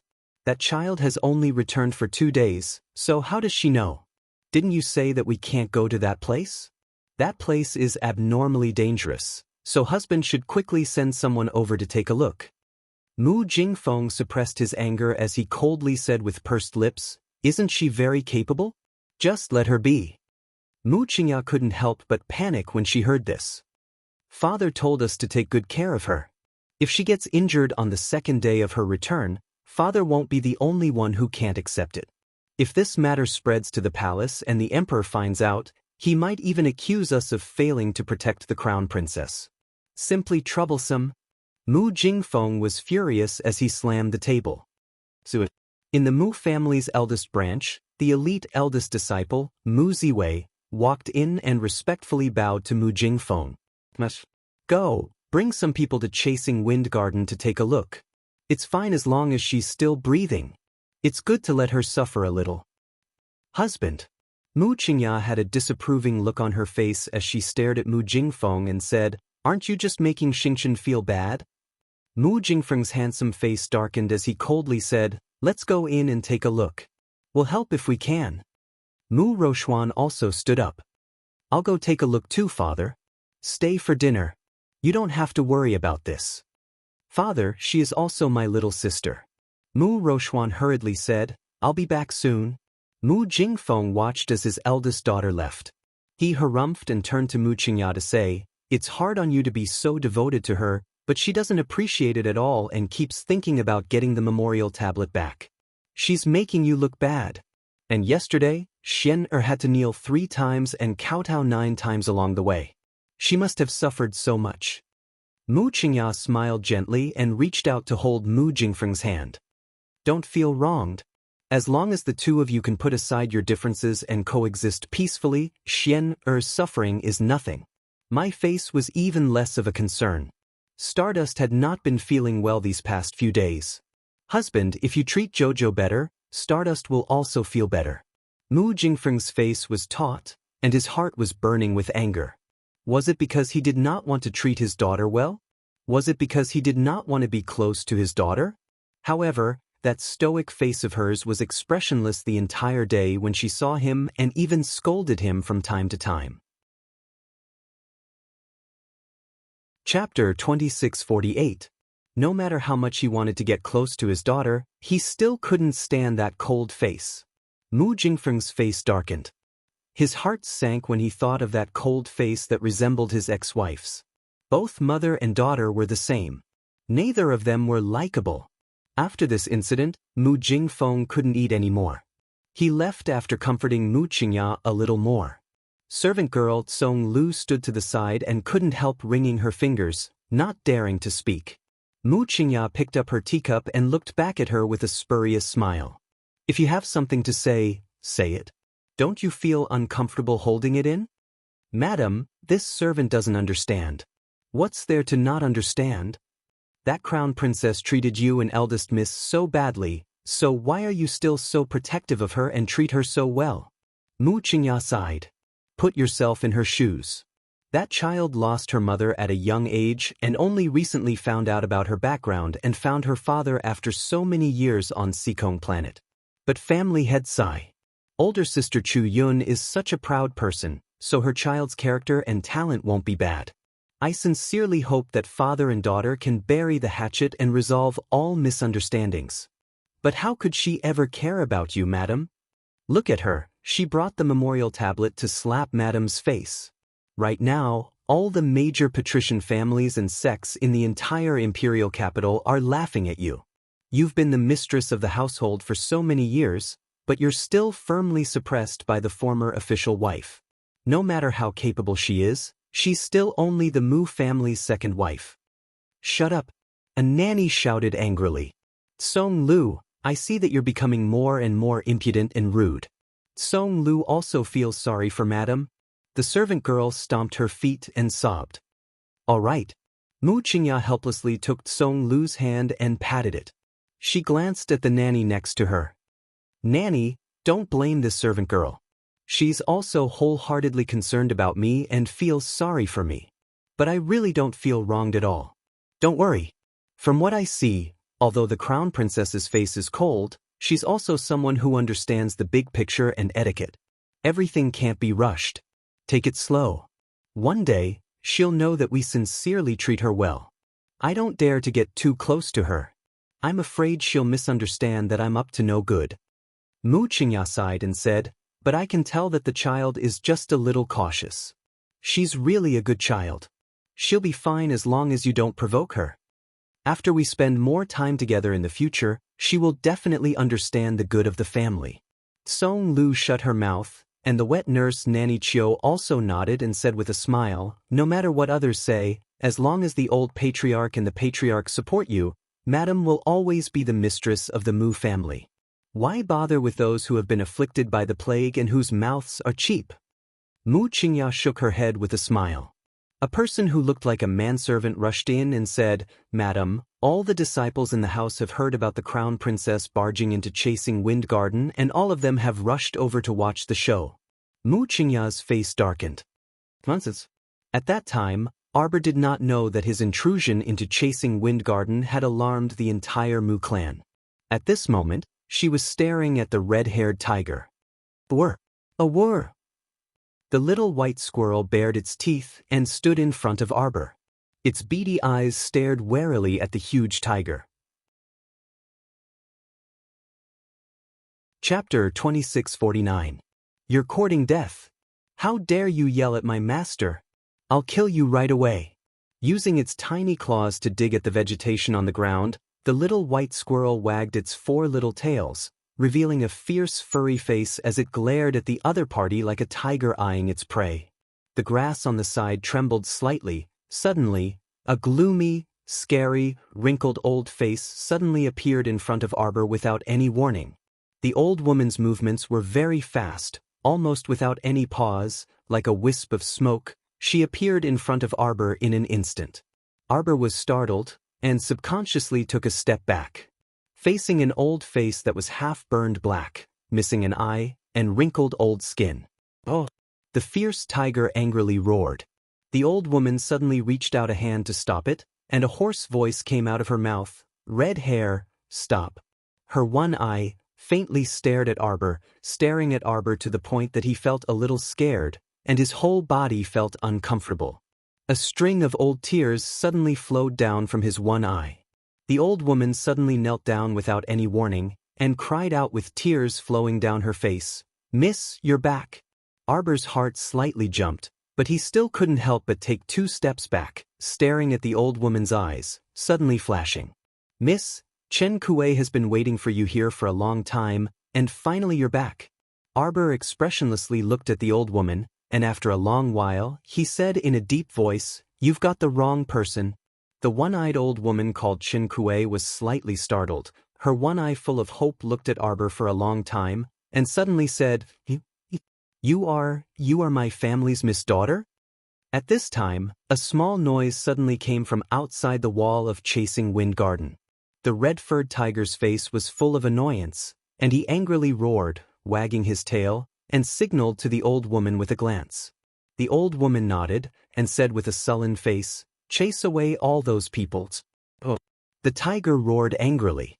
Its 4 paws stomped on the ground, and the tiger's body shot out like an arrow. With a whoosh, it shot out of the courtyard wall. The disciples of the Mu clan were all gathered at the entrance of Chasing Wind Garden, trying to get a glimpse of what was going on. Everyone had a curious look on their faces. I heard that he went in for a long time. Why hasn't he come out yet? Don't tell me he tried to show off and died in there? It won't implicate our Mu family, right? Roar. Just as everyone was talking maliciously, they suddenly saw a ferocious beast with red fur and a tiger's head high jump out from the courtyard wall, glaring at them like a tiger eyeing its prey. What is this? It's a crimson flame spitting tiger. Fuck, I forgot that this place is guarded by the crimson flame spitting tiger. Quick, let's go. Everyone was in a mess, pushing and shoving each other as they turned around and ran. How could the crimson flame spitting tiger be courteous? It opened its mouth and spat out several fist-sized fireballs. The fireballs landed in the middle of the crowd, and a few of them screamed in pain. Arbor opened the door of Chasing Wind Garden and stood at the entrance, looking coldly at those people who were burned by the flames and running away like stray dogs. A bunch of idiots. Xiao Mu gazed at them coldly before quietly standing in front of Chasing Wind Garden's entrance like this, watching them flee in all directions in a sorry state. A male disciple was caught in the tiger's claws, and he immediately knelt down and begged for mercy.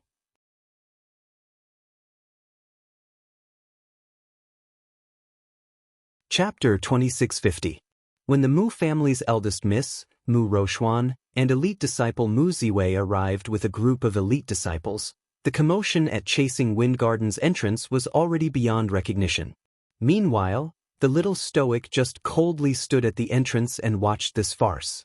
She didn't interfere or help, and her eyes were as cold as an outsider watching the show. The one-eyed old woman hunched her back and walked to Arbor's side while leaning on a reddish-gold cane. She also coldly observed the chaotic crowd at the entrance. Quickly stop. Mu Roxuan hastily landed in front of the fire-breathing crimson tiger and released a defensive talisman, saving a disciple who was caught under the tiger's claws. That disciple was so frightened that he couldn't stop trembling, and he called out incoherently, Eldest miss, save me." The old woman sneered, "Who allowed you to come to Chasing Wind Garden to cause trouble? Redhead, you can eat as much as you want today. Swallow all these people who dared to trespass into Chasing Wind Garden." Roar! The fire-breathing crimson tiger promptly tore open a disciple's back with its claws and bit the arm of a female disciple beside him, tearing at her with all its might. That female disciple trembled all over as she cried out in alarm, Eldest miss, save me, eldest Mississippi." Mu Roxuan's complexion was extremely terrible. She turned to look at the silent Arbor standing by the entrance and couldn't resist shouting harshly, "Aren't you going to tell them to stop? Do you really want to kill people?" Arbor coldly swept her a glance before turning to walk inside Chasing Wind Garden. Upon seeing this, the old woman also followed in and left behind a sentence, "Don't let them off." Leaving behind that roaring ferocious beast, she swaggered off. Mu Roxuan was so angry that her heart and lungs were about to explode. She could only attack the tiger with Mu Ziwei and the other elite disciples to save the Mu family disciples. Little Mississippi, the one-eyed old woman, was silent as she tottered after Arbor's footsteps. She still couldn't suppress her agitation. "Little Miss, you must be Little Miss, right? Someone who had such a similar temperament and appearance to her miss must be Miss's biological daughter." At this moment, Arbor felt a little emotional. So the place she accidentally came to was the courtyard where her mother, Long Chuyun, used to live. More than 10 years had passed, but the scenery remained the same. The entire house was shrouded in dense inchi. From the outside, it looked like a haunted house. If she did not mention it, no one in the Mu family would remember that Long Chuyun was once the mistress of the Mu family. Chirp, chirp, chirp. The little white squirrel tugged at Arbor's belt and crawled into her arms. The old woman's eyes suddenly stared blankly as she pointed at the little white squirrel in Arbor's arms. She could not help but exclaim in surprise and joy, "Bye-bye? White Emperor! But you? White Emperor! White Emperor!" Arbor was slightly taken aback. Judging from the woman's expression, she clearly recognized the little white squirrel in her arms. Arbor's mind turned, and a trace of doubt flashed across his brows. Could it be that this little white squirrel was related to his mother? She seemed to have grasped something in her heart, and a lightning-like inspiration flashed through her mind. Her entire person was completely stunned. White Emperor. The old woman revealed a pleasantly surprised and sad expression. I never thought that I would be able to see you again in my lifetime, White Emperor. You said you were called Chen Kuang? Yes, little Mississippi. This old servant is called Chen Kuang, your mother's personal wet nurse. See you tomorrow. Chapter 2651. Arbor pursed his lips slightly and looked at the old mama in front of him with a heavy gaze. Chen Kuei. Yes, this old servant is here. You, ever since mother left, have you been guarding here? Chen Kuei nodded his head excitedly, and couldn't help but tear up. This old servant knew that Miss would definitely come back. Little Miss, where is Miss? Arbor's heart was slightly sour, his eyes focused on the old woman in front of him who had a hunched back, one of her eyes revealing a strong sense of expectation. His heart was suddenly touched. Arbor suppressed the bitter feeling in his heart, and slightly clenched his fists. All these years, you've never gone out? You've always been in this house? Yes. Therefore, if she wasn't moved by the little white squirrel today, she would have walked to this house by herself. Chen Kuei, who was isolated from the world, would not know that she had returned to the Mu family. Little Miss, this old servant was isolated from the world in this wind-chasing garden, and actually did not know that little Miss and Miss had returned. Chen Kuei said with red eyes, it was this old servant's negligence. It was this old servant. Chen Kuei suddenly wanted to kneel down. Arbor hurriedly took a step forward, held her arms and tightly held her hands. Chen Kuei, you won't be able to wait for mother anymore. The little girl's voice was slightly cold and very low. However, Chen Kuei felt as if a heavy hammer had ruthlessly smashed her head. She was completely stunned all of a sudden. She stiffly stood there, staring at Arbor with red eyes, and her body could not help but slightly tremble. Is it what this old servant means? Chen Kuei's eyes were quickly filled with tears as he asked with a trembling voice. Under the little girl's expressionless face, there was a turbulent heart. She coldly and firmly replied with a single word. Chen Kuei staggered, as if all of his aura had been sucked out of his body, and he suddenly wanted to fall backwards. Arbor grabbed her arm and helped her sit down on a stone stool at the side. Her eyes were red, and she suddenly spat out a mouthful of blood. Silence. Arbor squatted in front of the old woman. Looking at her white hair and wrinkled face, his heart ached. Such an old woman had been guarding this haunted house all this time, waiting for her mother to return. She didn't know what kind of emotion this was. Miss is dead. Chen Yi was still not sure as he asked with a trembling voice. Arbor's eyes were red as he nodded expressionlessly. But Chen Yi murmured, how did such a powerful person like Miss die? She suddenly thought of something and stared at the little white squirrel in Arbor's arms. Ask White Emperor. White Emperor will definitely know. However, the little white squirrel's furry face was filled with confusion. Xiao Mu hugged the little squirrel's plump body tightly, so much so that the little white squirrel could feel it, squeezing it so tightly that it almost couldn't breathe. Startled Swan Dagger. 3,000 kills. Super strong beast. His body is sturdy, and his strength can move mountains and rivers. It's shaped like a large rat and has 13 huge tails. Each of them has the ability to split a mountain. One man and one beast, fighting alone, annihilated more than 9,000 people from Shuntian Hall. In the Battle of the Western Wilderness, Senior's name has spread throughout the world. As Xiaomu slowly recited, tears finally streamed down her face. It turned out that her mother had already sent her super strong war beast to her side. Chapter 2652. It turned out that the little white squirrel beside her was the battle beast that accompanied her mother to fight against the Shuntian Prefecture's bandits in the Western Wilderness. The mother and daughter had an inexplicable fate, but she was completely unaware.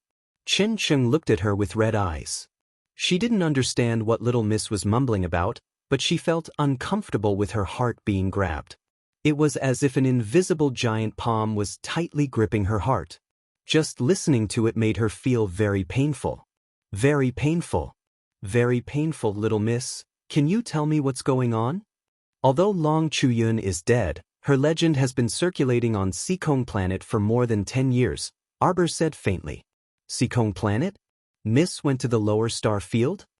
Chen Cheng, do you know why she left the Mu family back then? Of course I know. Chen Cheng gnashed her teeth and said hatefully, it was those ungrateful bastards who were worse than pigs and dogs that forced her to leave. Tell me, Chen Cheng. I will definitely seek justice for Mother, Arbor said coldly. Chen Cheng turned to look at her and reached out to grab her little hand. Little miss, you must not try to strike a stone with an egg by yourself. I'm not alone. When Arbor said this, a faint gentleness flitted across her face. I'm not alone anymore. Chen Cheng, don't worry. I won't take risks if I'm not sure. Good, good, good. Seeing her so confident, the old woman's expression couldn't help but ease a little. She quickly nodded and said, what does little miss want to know? This old servant will definitely tell you everything. Mama, back then, after my mother left the Divine Continent alone, she went to the lower star field. He went to the lower star field, but he was hunted down all the way. Shuntian Prefecture once sent 10,000 people to kill her in the western wilderness of the lower star field. At that time, she relied on the startling swan dagger to fight alone. She killed 9,000 people from Shuntian Prefecture before finally escaping. Now that he thought about it, the place she escaped to was Quodo village near Hulun Mountain. Although she won this battle, her vitality was greatly damaged after all. Therefore, not long after giving birth to her, Long Chuyun divined that she would not live for long entrusting the orphan, building the land of inheritance, and silently dying in that place alone. Everything became logical and traceable.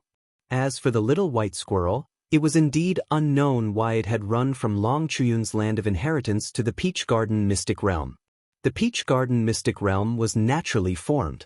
It was unknown how the white squirrel had managed to enter it. The white squirrel had been severely injured in that battle.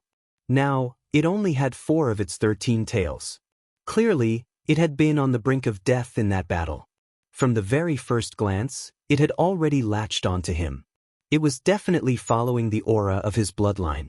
Arbor's little hand unconsciously grabbed the furry little squirrel that was obediently nestled in his arms, not moving at all.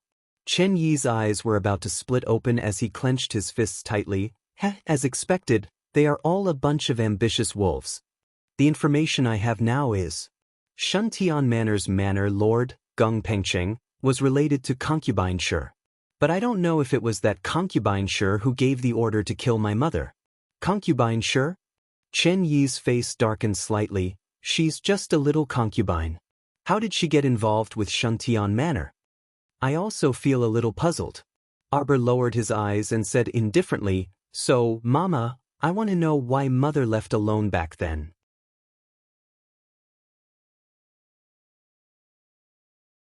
Chapter 2653. I want to find the source. I will definitely be able to find the truth. I will definitely be able to find the murderer who killed her. Little miss, come with me. Chen Kuei nodded and turned around to lead Arbor into the 2-story building. They went all the way to the 2nd floor and pushed open a door. Your mother used to live here. The furnishings in the room were very simple. It could be seen that Long Chuyun was not a person who paid much attention to details. So many years had passed, but the room was still clean and spotless. It could be seen how diligent Chen Kuei was in cleaning. Little miss, sit. Chen Kuei invited Arbor to sit down. From the dressing table at the side, he picked up a well-made and meticulously carved rosewood box and came to Arbor's side.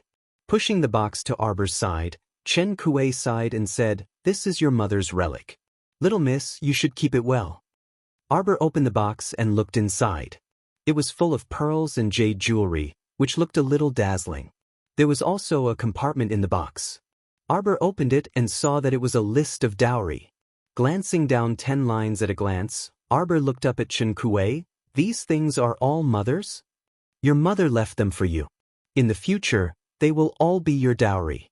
Including this Kai Dai pavilion, frustrated pavilion, and so on, they are all mother's businesses. Chen Kuei opened the last compartment of the box, took out a stack of land deeds, and handed it to Arbor. A few years ago, Master came to ask for it, but I didn't give it to him.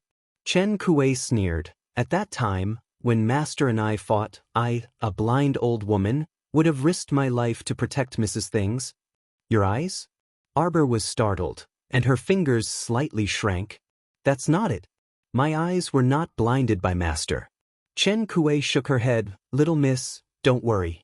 I have the scarlet flame fire-spitting tiger, so I didn't suffer too much. I was injured, and Master was also injured.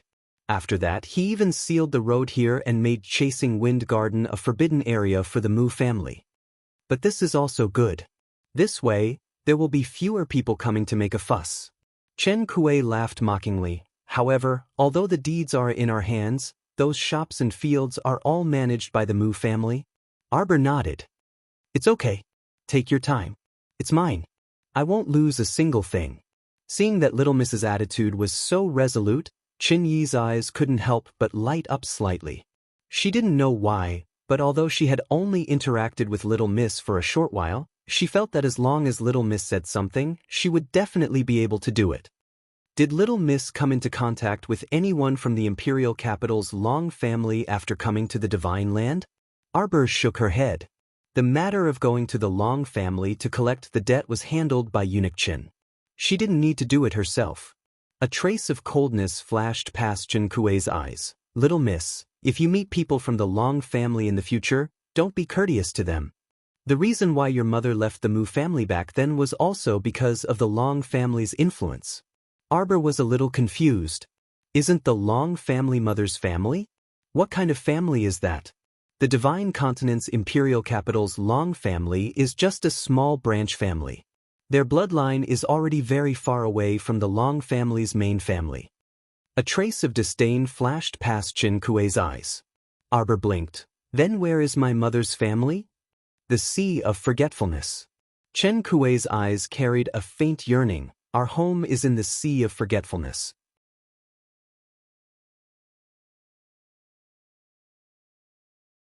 Chapter 2654. The entire sea area is the Long family's territory, above the 3 provinces. The current lord is your uncle Long Chuyu. Arbor blinked, but before she could ask any questions, she heard Chen Kuei continue. More than 10 years ago, the imperial capital's Long family led a group of greedy people to the Sea of Forgetfulness to attack our home, wanting to plunder our resources. Although they didn't succeed in the end, the Sea of Forgetfulness suffered a great deal of damage. Our clansmen also suffered countless casualties, and in the end, all of them went into seclusion. Arbor's heart skipped a beat, and she stared at Chen Kuei expressionlessly. She felt that she seemed to have grasped some important information, and it flashed through her mind like a bolt of lightning. After your mother found out, she naturally wouldn't let it go. She gathered a group of forces under her and wanted to go to war with the imperial capital's Long family. Who knew that at this time, your father would actually drag her down? Together with the Mu family's elders, they strongly urged her to stop all her actions. They wanted your mother to swallow this anger alive. Your mother was forced by all of them. If they wanted to make a move against the imperial capital's Long family, they wanted her to leave the Mu family and not call herself a member of the Mu family. Those cowards didn't want to go against the Long family, the Gu family, and a few other families. They were afraid of becoming the target of public criticism. They were scared to death.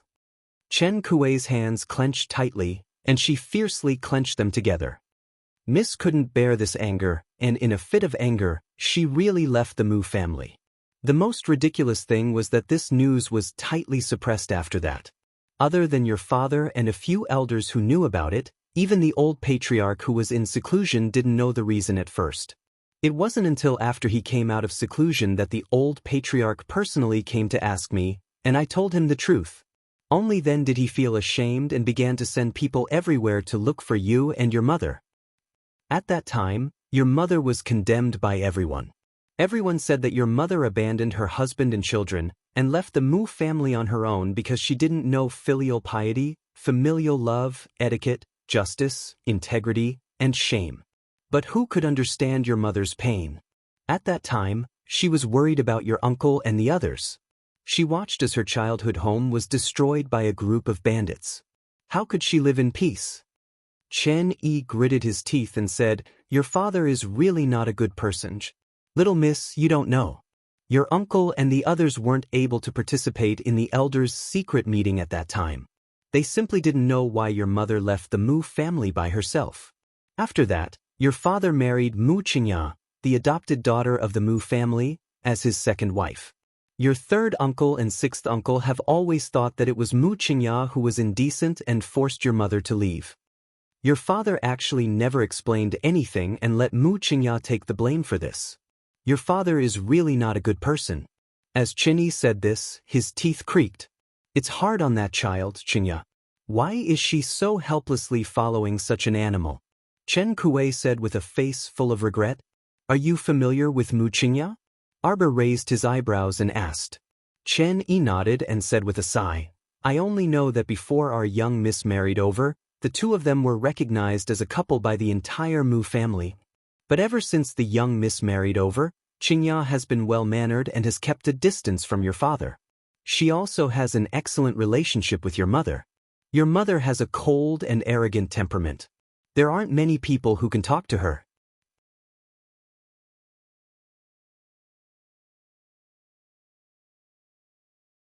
Chapter 2655. No manners and abide by the rules? Arbor ruminated these words. Nanny couldn't have forgotten, right? Mu Roxuan, this eldest miss, is a few months older than me. She wasn't someone who knew her place, right? Otherwise, how could Mu Roxuan have been born before her? This Mu Qingya must have gotten together with Mu Jingfeng behind her mother's back without a proper reason. Chen Kuei stared blankly, then pulled Arbor's hand and said, "Little miss, I also know a little about this matter. You really can't blame Qingya. She's been the Mu family's adopted daughter since she was young. She can't open her mystic meridians and has no cultivation, so her life in the Mu family is very difficult. Fortunately, although she looks soft, she's actually a resolute and courageous woman. Usually, no one can bully her. She's very headstrong. Ever since your father married your mother, she cut the Gordian knot and stopped fooling around with your father. If it weren't for your father, that bastard, provoking an enemy and being drugged, hurriedly barging into Qingya's court and raping her without a care, how could he have harmed Qingya's entire life? She hasn't had a good time these years. She's worked like a horse for the Mu family for so many years, conscientiously helping your father take care of those shops, fields, and so on. She even has to raise concubines for your father. If it were your mother, she would have quit 180 years ago." Arbor coldly snorted. Chen Kuei continued, "Little miss, it's not that this old servant wants to speak ill of your father. This old servant feels that the one who sent people from Shuntian Prefecture to kill your mother is most likely that cowardly father of yours. He's an extremely conceited person. Your mother dared to directly leave the Mu family and didn't give him any face. He must have harbored a grudge in his heart and thought of a way to get rid of your mother." Arbor inwardly analyzed Chen Kuei's words and felt that what she said made some sense. Perhaps it really was her father's doing. Her father could casually throw out a few talismans or give out a few bottles of top-grade pills, and there would be plenty of people rushing to do things for him, right? "I understand," Arbor said indifferently. "Whether it's the Long family, Mu Qingya, or Mu Jingfeng, I'll get to the bottom of it." Chen Kuei looked at Arbor with a gratified expression and nodded. "If Miss is in heaven, she will definitely be happy." Arbor couldn't help but laugh bitterly. Mother won't be too happy. After all, her original intention was not to involve her in these matters. She only wanted her to live the rest of her life peacefully and comfortably. However, she still got involved. Arbor looked deeply at Chen Kuei. "Mama, the Long family of the Sea of Forgetfulness you mentioned, is it the family that I am thinking of?" Chen Kuei could not help but be startled. He looked at Arbor and then laughed. "Little Miss already has an idea in her heart, isn't that so?" Arbor sighed. He felt that a lot of his doubts had been resolved. It turned out that she actually had such a strange bloodline. It was truly amazing. No wonder she could feel that she could breathe freely and smoothly every time she entered the water. It was as if she was a fish in water. At this moment, she recalled Long Chuyun's last words when he took her in as a disciple. She couldn't help but feel a bit enlightened. Arbor shook his head emotionally. He looked at Chen Kuei and said softly, "Mama, come back to Yulon Court with me." Chen Kuei's old face that was full of wrinkles revealed a deep smile. This old servant is willing to follow little miss, and will not hesitate to go through water and tread on fire. Who wants you to go through water and tread on fire? Arbor thought. She wanted her to live a comfortable life. Chapter 2656. Chen Kuei said that she needed to pack her things and then she would go to Yulon Court by herself. Arbor thought that since she had lived here for so long, she must have a lot of memories. Naturally, she had to say goodbye. After leaving Chasing Wind Garden, Xiao Mu looked back at the courtyard that was as dilapidated as a haunted house and narrowed her eyes. Back then, when her mother left the Mu family in a fit of anger, it actually involved some secrets of her maternal family. As a branch family, the Long family of the capital was willing to betray their own family members for some benefits. It must have been hard for them to live so well in the capital all these years. This karmic retribution really needed to be personally handled by her. When Arbor arrived at North Garden, it was already past lunchtime. When the old steward of North Garden saw that it was the little crown princess, he didn't dare to delay. He hurriedly welcomed her into the main room and then went to invite the old patriarch over. Since Mu Tsang was waiting for his little granddaughter to come over to talk, he naturally wouldn't go into seclusion. Therefore, when the old steward came to report, he immediately went out of his room and hurried to the main room. Soon, Madame Gong arrived. Old Man Mu could see the little girl's cold figure from afar. She was sitting upright on the wooden armchair in the main room, her little face tense. He couldn't tell from her expression that she was happy or angry. He couldn't tell if she was happy or angry. Old Man Mu coughed softly and strolled into the room. He said with a smile, "Jojo, you're here to see Grandpa?" Arbor nodded. "Where's the compensation? Don't tell me you haven't prepared it yet." Old Man Mu's mouth twitched. He felt that when the little girl said this, her expression was very calm. It was as if she had talked about the compensation with people countless times. "The compensation will be paid. It's all ready." Old Man Mu coughed softly and hurriedly turned to stride out. "Come, Jojo, with me." Arbor stood up expressionlessly and followed Old Man Mu out. They went to an open space behind the house and saw that it was full of supplies.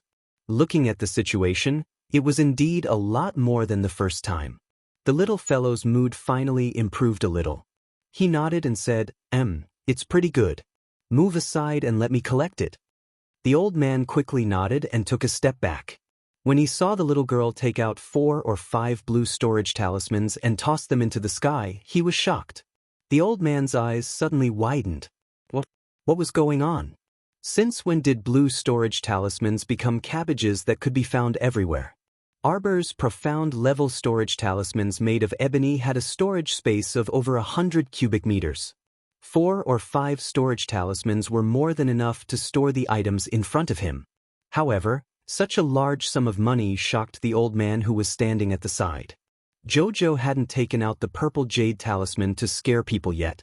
These were the blue talismans that he had drawn in the past that were unused. He gave them to her to use first. Old Master Lin stared at them without blinking for a while. He stepped forward excitedly and carefully sized up the talismans that were suspended in midair. This is? Old Master Lin pointed at them with trembling fingers. This is a profound level storage talisman? The talisman power attached to it was indeed of the profound level. Heavens, why did this little fellow have so many blue storage talismans?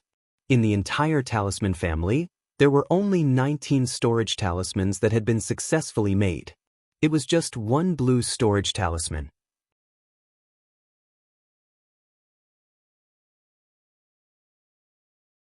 Chapter 2657. Moreover, the highest level blue storage talisman was only yellow level. It was made by a grand elder 100 years ago.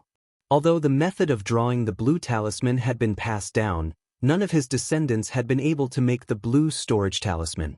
Grandpa Mu looked at Arbor in surprise and delight. "Jojo, are these black-level blue storage talismans?" Arbor glanced at Grandpa Mu and thought for a moment. Then, he took out 2 blue storage talismans from his pocket and tossed them to Grandpa Mu. Courtesy demands reciprocity. The corners of Old Master Mu's mouth twitched. He had the urge to laugh, but he felt gratified in his heart. Who said that his granddaughter was ignorant of the ways of the world and only knew how to maintain a poker face? Wasn't she very sensible? "Jojo, these blue storage talismans are? You drew them?" Grandpa Mu was too embarrassed to ask. He only probed with his eyes. "Yes." Arbor nodded his little head. "I drew them. I drew them, I drew them, I drew them, drew them, drew them, drew them." These words kept reverberating in Grandpa Mu's mind. They reverberated back and forth, almost as loud as the sound of magic. His calm old face gradually rippled with strangeness and astonishment. Then, his expression froze in shock. Could it be that his ears weren't working well? Could it be that he was hallucinating? When he heard that his eldest granddaughter, Mu Roxuan, had drawn a high-level yellow storage talisman at Weishi Langfang, he was so happy that he almost couldn't speak. Roxuan was the only junior in the Mu family who could draw a storage talisman in recent years. Grandpa Mu was very gratified when he thought that Roxuan's future as a talisman master might be even better than Xingqin. But now Ro Xian was nothing compared to the little girl in front of him. This little girl actually told him that she drew all the black-level blue storage talismans in front of him. Grandpa Mu was abnormally shocked. He was stunned by this news. That was a black-level blue storage talisman. Even the ancestors of the talisman aristocratic families in China had never drawn a talisman like that. The little girl looked at the old man with a strange expression. She saw that he was so agitated by the news that his mouth opened and closed, unable to speak. Arbor couldn't help but shove the 2 storage talismans into the old man's hands. He said expressionlessly, "Take it?" Subconsciously, Grandpa Mu clutches the blue storage amulet in his hand. The little fellow asked Patriarch Mu to sit down at the stone table beside them. Then she sat down and said seriously, "Patriarch Mu, let's talk business now." Old Master Mu was stunned. When he heard her address him as Old Patriarch Mu, his mood stagnated a little, and he looked a little depressed. It seemed that the little guy still couldn't admit his grandfather's identity. But thinking about it, they had not known each other for more than 10 years. Who would be able to accept it so quickly? Don't worry, there's still a long way to go. The old man thought to himself. He would first slowly get to know the little fellow and let her guard down. If he treated her well, she would definitely be willing to call him grandfather in the future. "Child, tell me. If this old man can make a decision, I will definitely help you." Grandpa Mu nodded. The little girl took out the dowry list from the pear blossom wooden box and placed it in front of Grandpa Mu. "My mother's dowry is said to be for me. Patriarch, pass down the order to have Mu Jingfeng prepare the accounts and show me the profits over the years."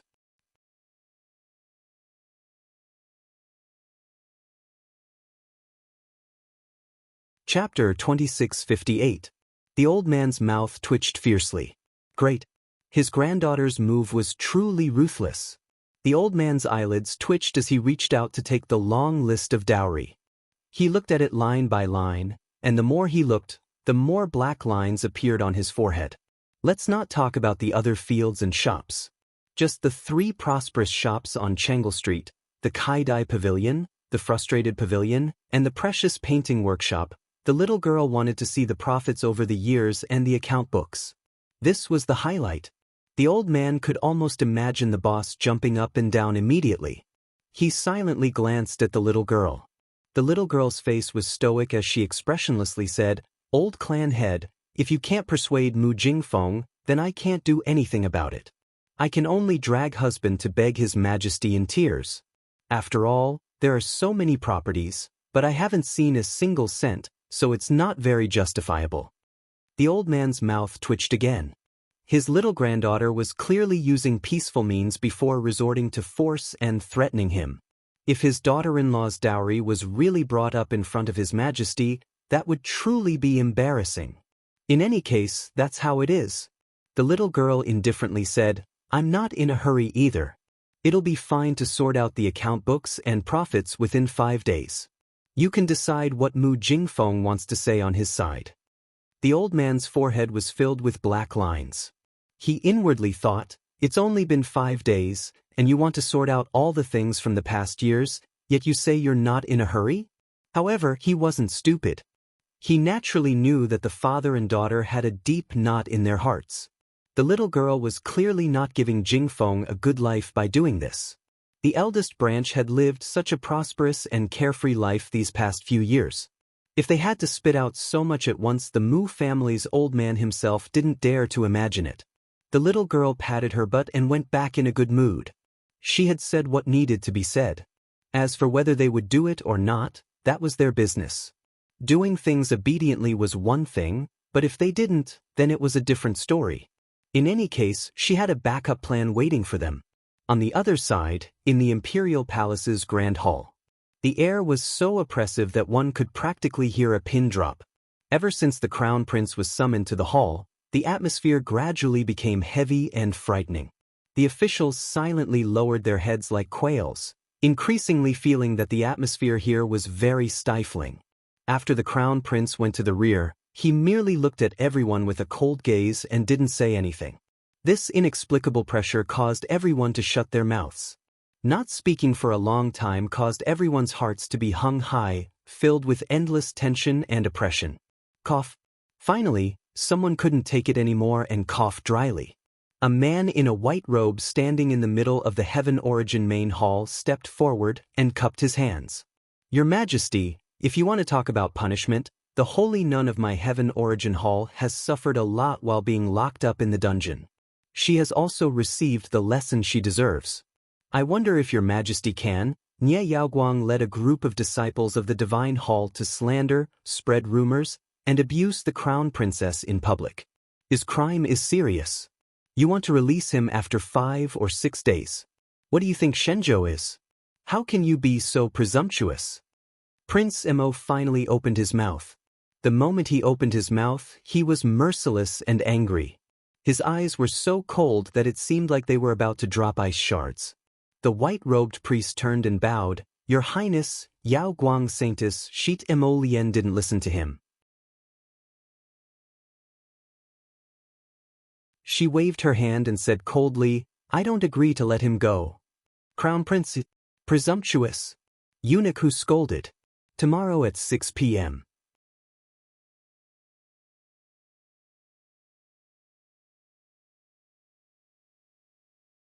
Chapter 2659. The white-robed priest took a step back with a rather displeased expression, the corners of his mouth twitching as if he wanted to say something. There were about a dozen disciples of the Sun Moon Temple standing in the Qianyuan Hall, led by an old man in brocade. At this time, the old man took a step forward and bowed to Mo Lien, then turned to the great emperor and said, just as our silver-ranked priest said, the saintess slandered the crown princess on the street. It is indeed her fault. But after so many days, the punishment she has received should be enough. I ask the great emperor to let the saintess out for the sake of the good relationship between our temple and the divine continent. The great emperor pursed his lips and said nothing. No one could figure out what the great emperor was thinking at this moment. The silver-ranked priest could not help but say angrily, I heard that our saintess was beaten up by the crown princess on the street. The silver-ranked priest used the word beaten. It was obvious that he was somewhat unable to suppress his anger. Thinking about it, the dignified saintess of the Sun Moon Temple, who represented the dignity of the temple, was beaten up like a dog by the divine continent's crown princess on the first day of her arrival in the capital. They had all heard that on that day, the crown princess very viciously slapped the saintess dozens of times, and finally took out the spiritual thunder talisman to kill many priests of the temple. This little crown princess was too vengeful. The saintess only committed the crime of speaking. Was there a need to be so ruthless? The most important news they heard was that the crown prince was actually an accomplice to the evildoer, allowing his concubine to do whatever she wanted and humiliate their saintess. It was really intolerable. The silver-ranked priest stood up with righteous indignation, and said in a cold voice, Your Highness the Crown Prince, His Majesty the Emperor of the Divine Continent. The saintess of our Sun-Moon Temple represents the existence of the Sun-Moon and the heavenly Tao, and is the holy source of the temple. These days, your divine continent has beaten her, imprisoned her, and humiliated her. This is already very infuriating. Now that our temple has proposed the terms of exchange, shouldn't you also take a step back? Isn't it a little unreasonable to refuse to let him go? Prince Emo looked at the priest coldly. Release them? Stop dreaming. Since this woman dares to slander my wife, then she can stay in prison for the rest of her life. The white silver priest's expression changed slightly, and he couldn't help but blurt out, Your Highness, can you make a decision on this matter? There was a hint of disdain in his words. If you can't make the decision, then shut up.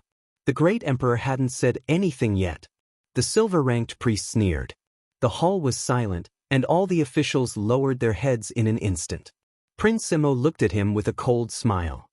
His voice was neither loud nor soft, but it was cold enough to make people shiver. This person disobeyed this crown prince in front of everyone, so his crime is punishable by death. Where are the guards? Here. Dozens of Purple Forest guards rushed in from the entrance of the hall, and surrounded the silver-ranked priest who had been blabbering non-stop the moment he entered the hall. Dozens of swords pressed down on the priest's neck, and he was forced to kneel on the ground with his hands behind his back. The silver-ranked priest's knees went soft, and he fell heavily on the ground. His entire face turned green, and he was sweating profusely. He hurriedly said, Great Emperor. Great Emperor, what is the meaning of this?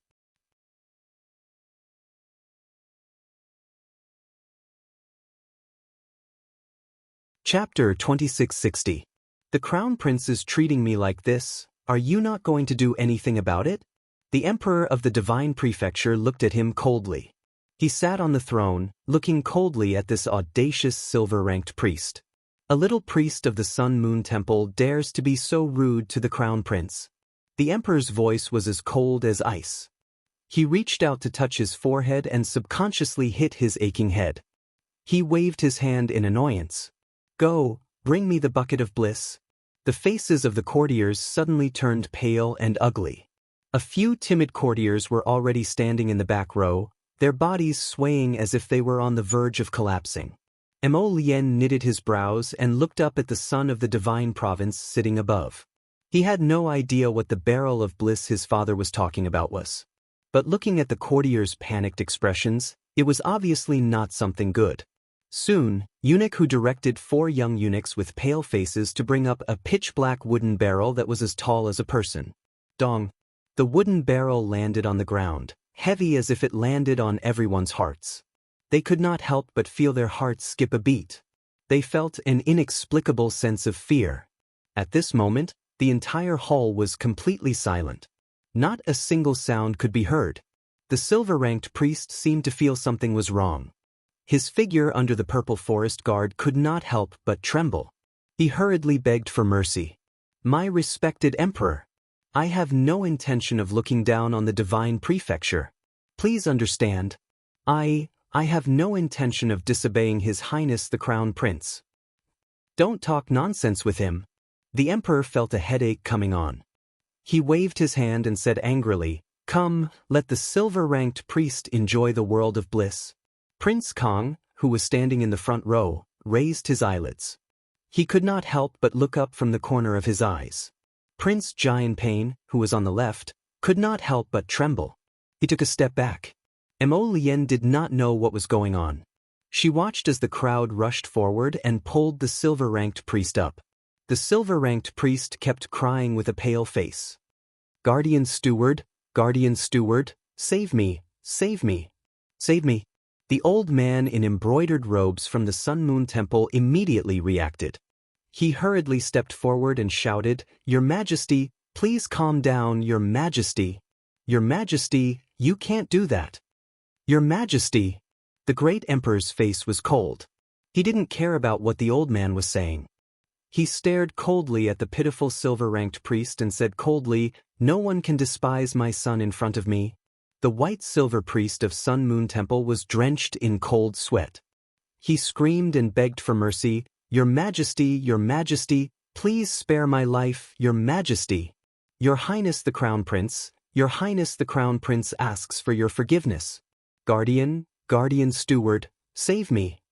Just as the old man took a step forward, a dozen purple forest guards pointed their swords at his chest. For a time, the atmosphere in the main hall revealed a state of mutual hostility. Emolien's face was cold and indifferent. She looked at everything as if she was an outsider. After the barrel of bliss was opened, the silver-ranked priest was immediately thrown in like trash. Soon, the entire Qianyuan hall was filled with the priest's exaggerated and painful screams.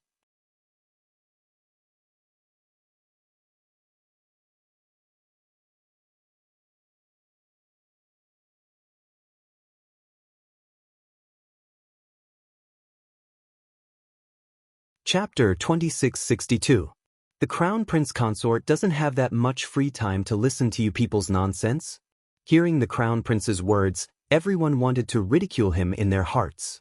What was the Crown Princess busy with? She had just returned to the Mu family. What could she be busy with? She didn't have so much free time. She was just a little girl. At most she would return to the Mu family to cultivate. What could she be busy with? The old man in embroidered clothes was the protector of the Sun Moon Temple. At this time, he also had a headache. His Highness the Crown Prince stubbornly refused to let go, and looking at the situation today, the great emperor would definitely not go against the Crown Prince's wishes. He couldn't help but take a long breath. Respectfully bowing to His Highness the Crown Prince, he said in the most sincere tone and attitude, "I hope Your Highness can allow it. Sun Moon Temple is making this request with utmost sincerity." Putting down his pride and pleading like this was already the custodian's bottom line. He couldn't think of any other way to plead the Crown Prince to relent. Since the Crown Prince's path couldn't be taken, it was best to see the Crown Princess and take another path from her. Now he had nothing else to ask for. As long as the Saintess of the temple was released, he could basically agree to any suitable conditions. Emolien's eyes, without a trace of warmth, swept across the face of the protector of the Sun Moon Temple. She lowered her eyes and sneered. For a moment, the old man in embroidered clothes felt as if his chest was being pressed by something, and he couldn't breathe. After a long while, the Crown Prince raised his hand slightly, and a purple figure turned and walked out of the hall. The protector of the Sun Moon Temple looked at the Crown Prince with a complicated expression, and his heart couldn't help but tighten slightly. His Highness the Crown Prince of the Great Divine Continent, who had just returned. Although he hadn't lived in the Divine Continent for a long time, the power of a superior was frightening. "Long time no see, my Qiao parting line, Kai Xiao, I'm back." The little Crown Princess returned to Yulan Court from the North Courtyard in a good mood. Hearing the voice, Kai Xiao and Kai Chi hurriedly ran out from the side room. "Crown Princess, you're back." Kai Xiao could not hide the worry in her eyes as she sized her up. Earlier on, they had already heard that the little Crown Princess had a conflict with the Mu clan's disciples in Chasing Wind Garden. They were worried about it, so they sent someone over to check on her. They did not expect the little Crown Princess to return so quickly. Kai Chi's face was full of joy as she held a plate of pastries in her hands. She smiled at Arbor and said, "Crown Princess, you came back just in time. These pastries are freshly made. Do you want to try one?" The little Crown Princess's eyes curved slightly. Just as she was about to nod in agreement, her expression suddenly changed slightly. She shouted at the two of them, "Get down!" Kai Chi and Kai Xiao were both startled. Then, they instinctively squatted down on the ground. They felt as if something had swept over their heads. It was accompanied by a fierce roar. The plate in Kai Xiao's hand shattered and fell to the ground. The thing that pounced over suddenly turned its head. A pair of scarlet eyes revealed traces of bloodthirst as it stared fiercely at Kai Chi, who was trembling all over. Without waiting for that guy to make a move, Arbor had already rushed forward. She had already summoned a ferrule in her hand, and without any explanation, a blue spiritual pure fire burned over. The raging fire suddenly wrapped around the figure that was about to pounce on him. A sharp roar resounded in everyone's ears for a long time. Kai Xiao and Kai Chi both covered their heads and lay on the ground. At this time, they couldn't hide the horror in their eyes as they turned their heads.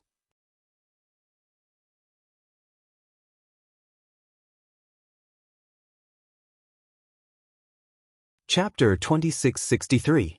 The person in front of them gave them a huge shock. How was this still a person? The facial features on her face were already so distorted that it was almost impossible to distinguish her original appearance. In addition, her entire body was covered with blue veins, and the skin on her hands and body could clearly be seen bulging out like earthworms. Arbor's pupils slightly shrank.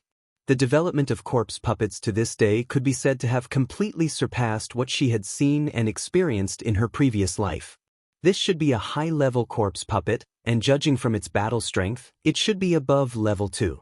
Her speed, strength, and actual combat ability could already be compared to a level 14 or 15 Great Spirit Master.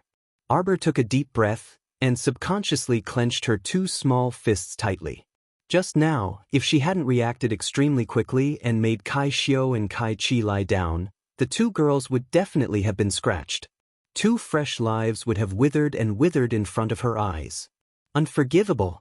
Arbor suddenly rushed forward, and with a stretch of her hand, the blue flames wrapped around the corpse puppet's body burned even more fiercely. "Crown Princess, be careful!" Kai Xiao cried out in alarm. At the side, Kai Chi also came back to her senses and carefully looked at the corpse puppet and couldn't help but whisper, "It's little Xing. This strange person is little Xing. Don't go near her." Arbor simply didn't remember who this little Xing was. In any case, in her eyes, a corpse puppet wasn't a person. The ferrule in her hand flew out and fell on the corpse puppet's back with a clap. Who would have thought that the thing's head could actually turn 360 degrees, and its skull, which was originally facing her, was now faintly looking at her with 2 eyes that were like will-o'-the-wisps. If it were someone else, they would have been frightened by this strange thing long ago. But the little crown princess was expressionless, and directly flung out 4 or 5 attack talismans from her sleeves, mercilessly smashing them on the corpse puppet's head. Unfortunately, these few black-level attack talismans were still some distance away from dealing with a level 14 or 15 Great Spirit Master. After all, those blue attack talismans had inherited more than 80% of Arbor's strength, and these talismans could at most deal with a level 7 or 8 Great Spirit Master. Against a rank 3 advanced corpse puppet that was equivalent to a rank 14 or 15 Great Spirit Master, it was still a bit too weak. However, the power of these few attack talismans was naturally able to obstruct the corpse puppet.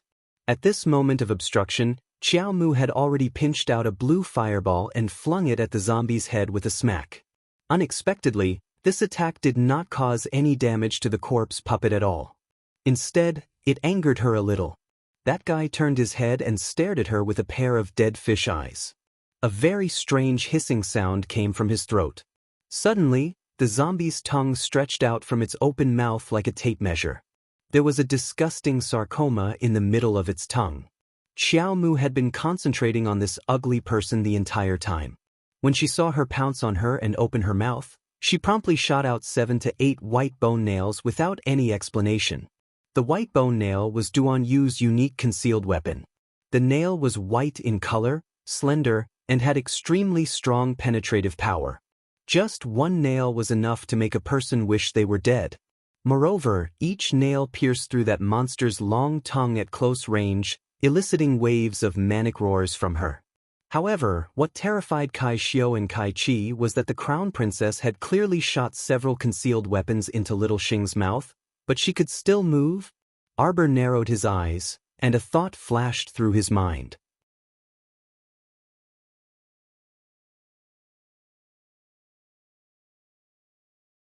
Chapter 2664. It seemed that this thing's body's toughness had increased quite a bit again. A dozen or so thin icicles drilled out of Arbor's right hand. He stared coldly at this high-level zombie. The icicles abruptly shot towards the zombie's head. The zombie roared angrily and abruptly pounced forward after accumulating power. Bang! Arbor raised his hand and released a crow-gold arrow at her. The icicles in his hand uniformly flew into the zombie's head. Oh! The high-level zombie shrieked, and its body crashed to the ground uncontrollably. It still wanted to struggle? Arbor had already swept up to it and ruthlessly smacked its head with his ferrule without hesitation. The rolling power of the Earth Spirit was instantly activated and smashed onto the zombie's body in an overwhelming manner. The high-level zombie was pressed to the ground, and it struggled with all its might to shake its body before pouncing with a howl. When Mu Qingya, who had rushed over after hearing the news, rushed into the Magnolia enclosure with a group of Mu family guards, she happened to see a monster baring its fangs and brandishing its claws as it pounced in the little stoic's direction. In the blink of an eye, the little stoic flipped her left hand to gather the power of the Earth Spirit. She clenched her fist tightly and once again punched the charging high-level zombie. The Earth Spirit condensed into a huge stone slab and smashed down, landing on the head of the corpse hag in a frenzy.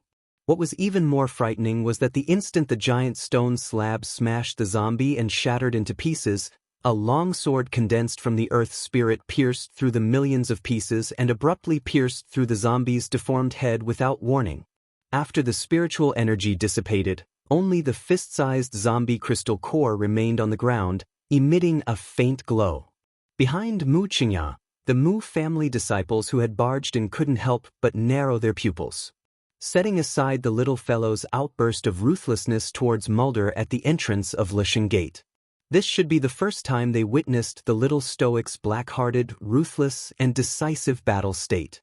Mu Qingya hurriedly called the disciples of the Mu family in and asked with a serious face, "Qiao Qiao, what happened?" Arbor turned to look at her. "Burn it." Mu Qingya nodded and carefully moved a few steps forward. A middle-aged man immediately walked out from behind her and stopped her. "Madam, be careful." "No, it's fine. He should be dead." Mu Qingya took 2 more steps forward and couldn't help but look at Arbor. "Jojo, what the hell is this?" "This is little Xing, the girl who was sent back to Madam." Qiao Mu gazed at her and remarked apathetically, "I also want to know why she mutated into a zombie while still alive." Mu Qingya was shocked. "Zombies?" Arbor nodded. "Corpse puppets can capture people and infect them with corpse poison. It will gradually turn your divine land into a land of corpses. There will be devastation everywhere, despair everywhere. Life will be filled with fear and darkness, and there will be no more light." With every few words, she took a step forward until she was right in front of Mu Qingya. She stared at her like this, and time seemed to freeze. Everyone simultaneously shuddered. They only felt that the little girl's eyes were eerie and sinister when she said this, causing fear and panic to rise in their hearts. "No, Jojo, you probably misunderstood something." Mu Qingya hastily explained with an anxious expression, "If you're talking about that girl, little Xing, I have a bit of an impression of her. Ever since you chased her out of Yulan Court, I locked her up in the woodshed."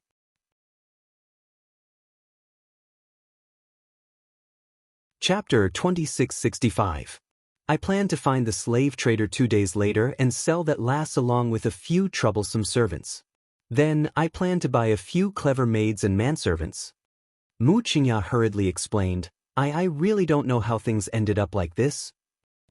However, Arbor didn't seem to believe her and coldly swept her gaze over her. "According to what you said, you didn't care about her after throwing her into the woodshed?"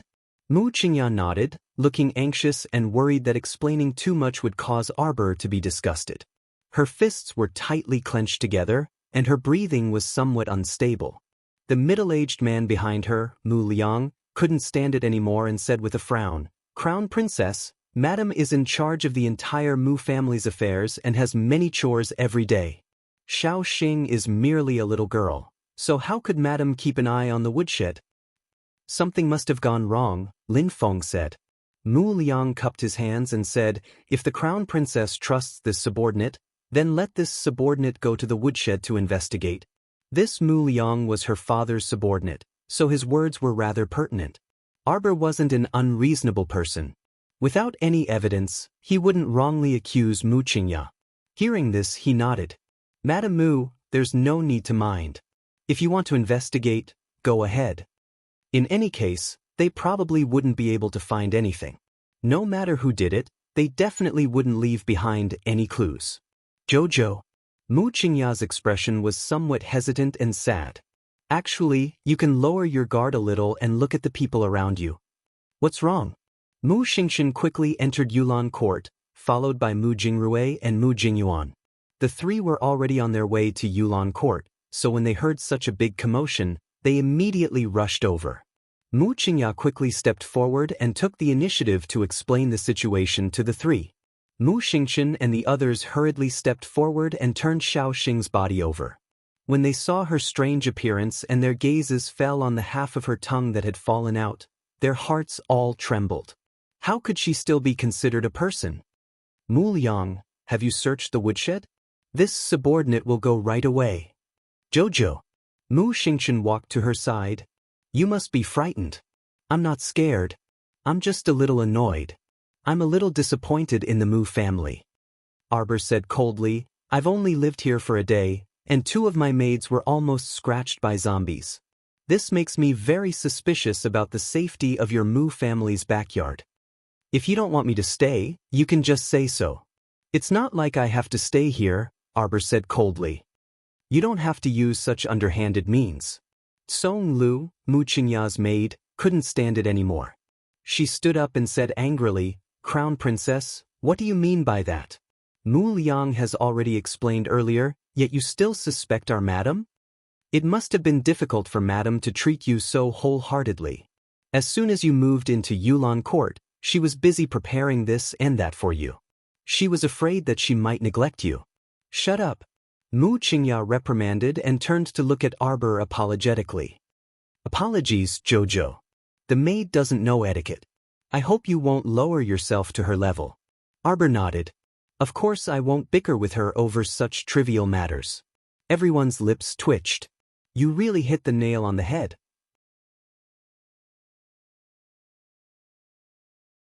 Chapter 2666. My 2 maids were badly frightened. Compensate them accordingly. Arbor waved his hand. If there's nothing else, please. Remember to burn this thing. Arbor's frosty eyes stared straight at Mu Qingya and the others. Don't let them come back to life again. Mu Qingya shuddered. She knew that if Xiao Xing made any more mistakes, the little crown princess would definitely pin all the blame on her as the mistress of the household. She took a deep breath.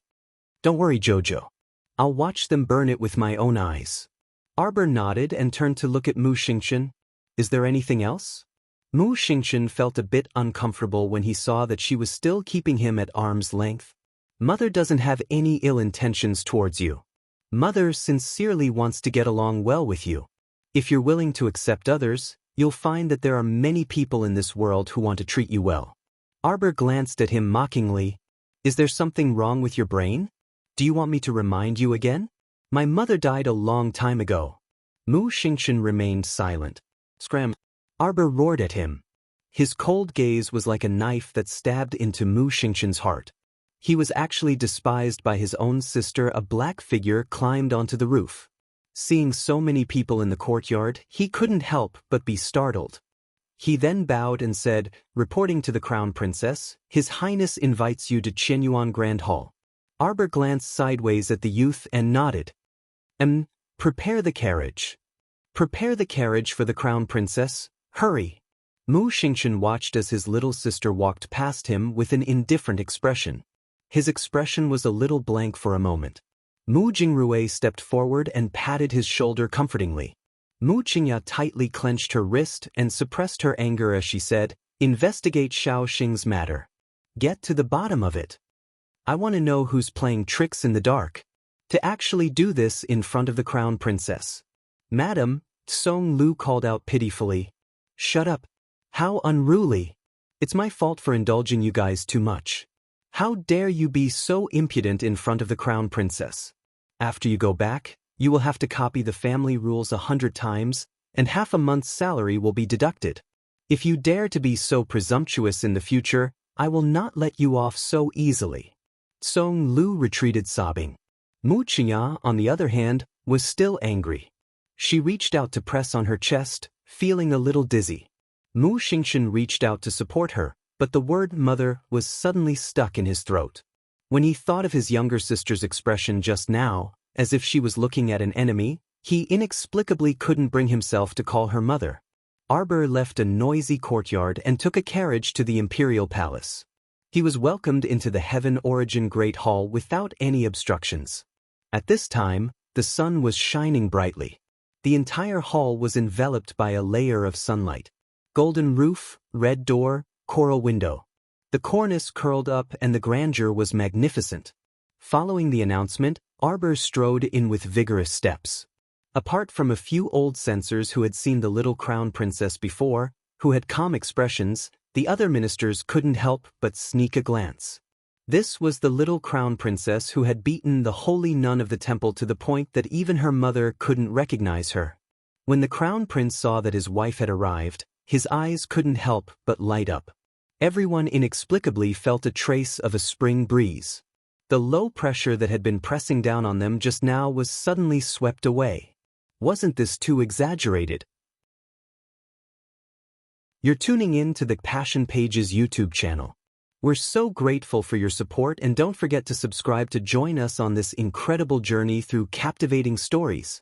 Your generosity through donations truly makes a world of difference, as it's the primary source of revenue that allows me to expand and enhance this channel for you. Thank you from the bottom of my heart for being a part of this adventure.